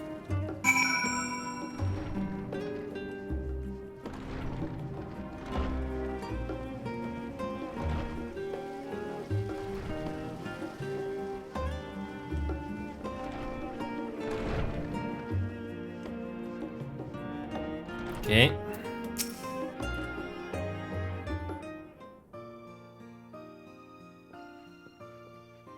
Ah, I remember you. I pray we have not caught you at an inopportune moment. We wanted to offer our thanks for your kind words in the forum.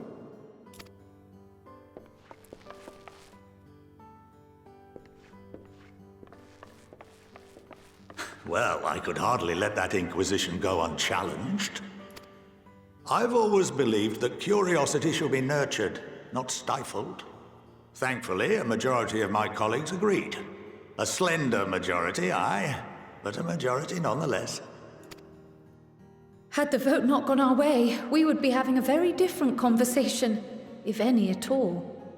Though I'd like to think you would have not given up on our cause. I'm told you paid a visit to the annex afterwards. Yes, that's right.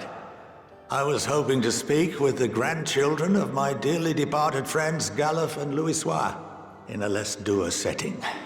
But it seems I just missed you.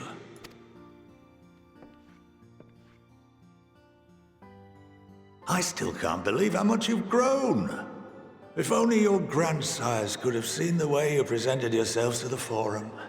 Why, it fair brought a tear to my own eye. You must have the patience of a saint, putting up with this lot and their antics.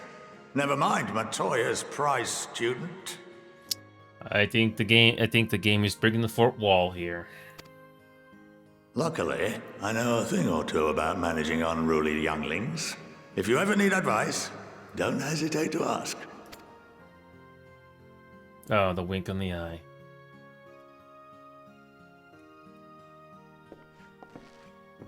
If I may, there is a rather more pressing matter we wish to discuss. What can you tell us of this duty that the Forum must fulfill? Yes. Nothing, I'm afraid. Like all humble servants of the Forum, I am sworn to secrecy. Or rather, I couldn't tell you if I tried. Our duty is of the gravest importance. Furthermore, if the particulars were made public, it would incite widespread panic. As such, those entrusted with this duty have been bound by an enchantment, which prevents us from speaking of such matters without the express permission of the Forum. So it's like the Force, except it's more special. How is that even possible? It's been some time since I last gave a lecture. Please, take a seat. Oh boy.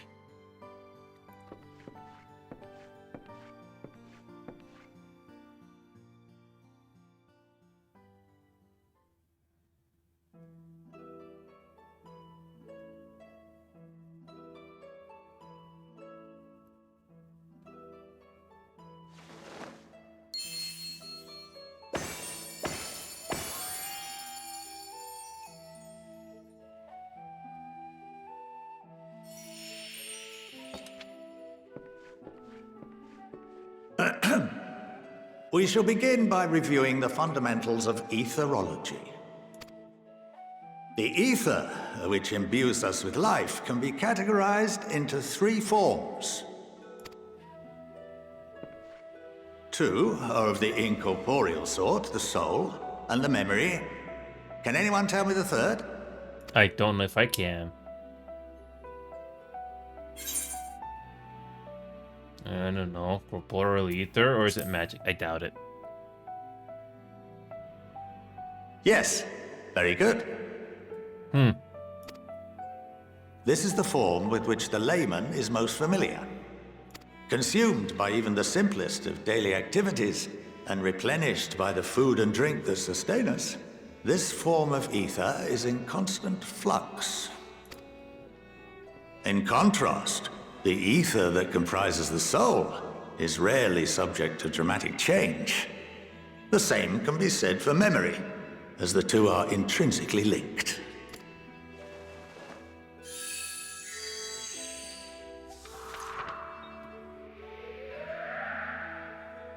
Picture the soul as paper, and memories as words written upon it. You would wish you get something like this in the previous expansions. Now, what would happen if that paper was doused with ink? The same type of ether as comprises the memories.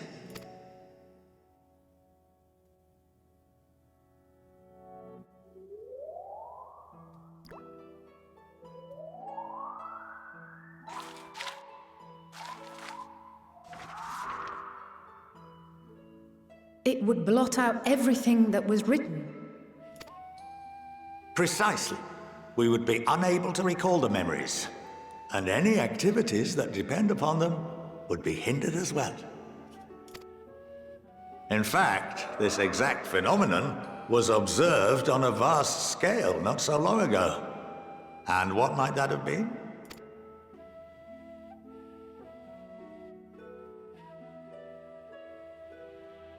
The seventh Umbral Calamity. The people of Eorzea vividly recall Bahamut breaking free of the Lesser Moon and raining hellfire down upon the realm. But no one could seem to remember the events that followed immediately afterwards. Indeed. To this day, we have yet to determine whether it was an unintended consequence or a deliberate act. The enchantment which binds me and the rest of the Forum is based on a similar principle. And yes, it is a contravention of the Sharlayan prohibition against the practice of memory manipulation. Only when a new member is inducted and told of our great duty are they subjected to the process. A necessary evil. You have my word that it would never be used to manipulate the populace. I should hope not. But can this enchantment be dispelled and your memories restored? If 9/10 of our members give their approval, then the process may be reversed. Then, and only then, would we be able to speak freely to others of our sacred duty. Barring that, we must wait until we return to the ethereal sea.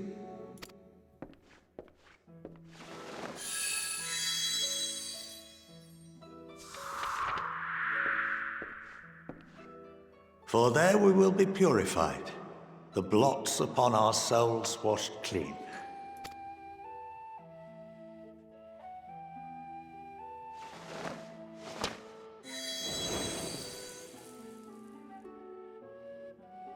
And our memories drift apart and dissolve. Rather defeating the purpose, I suppose. Remains on our request. This is so nice to see after all these years.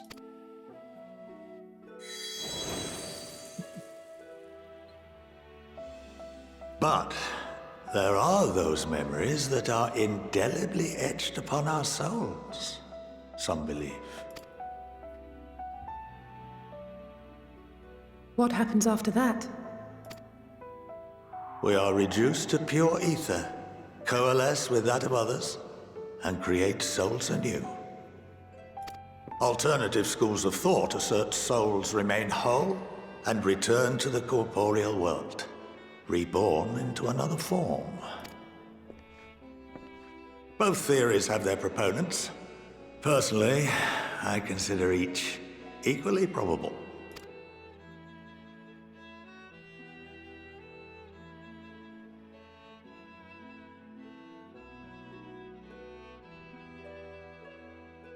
Well, I think that's enough education for today. Now that I've given you some food for thought. Or rather, an entire banquet.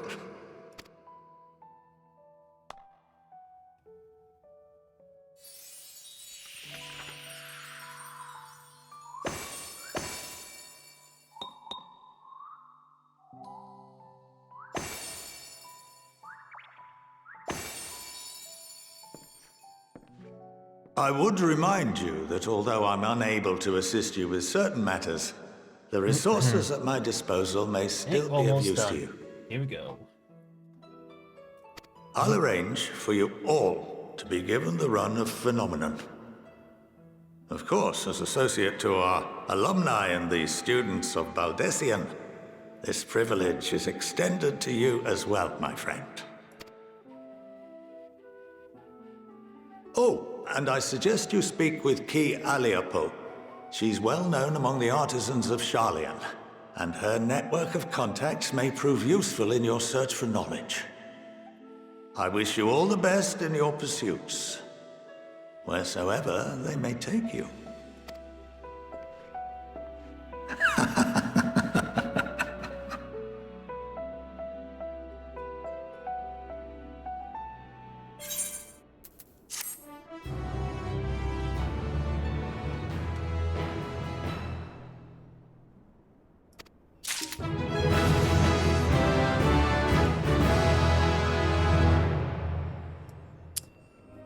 That being said, I'm done for the day. Can't wait to see the rest of the story. Anyway, gotta go. See you guys next time for this game soon.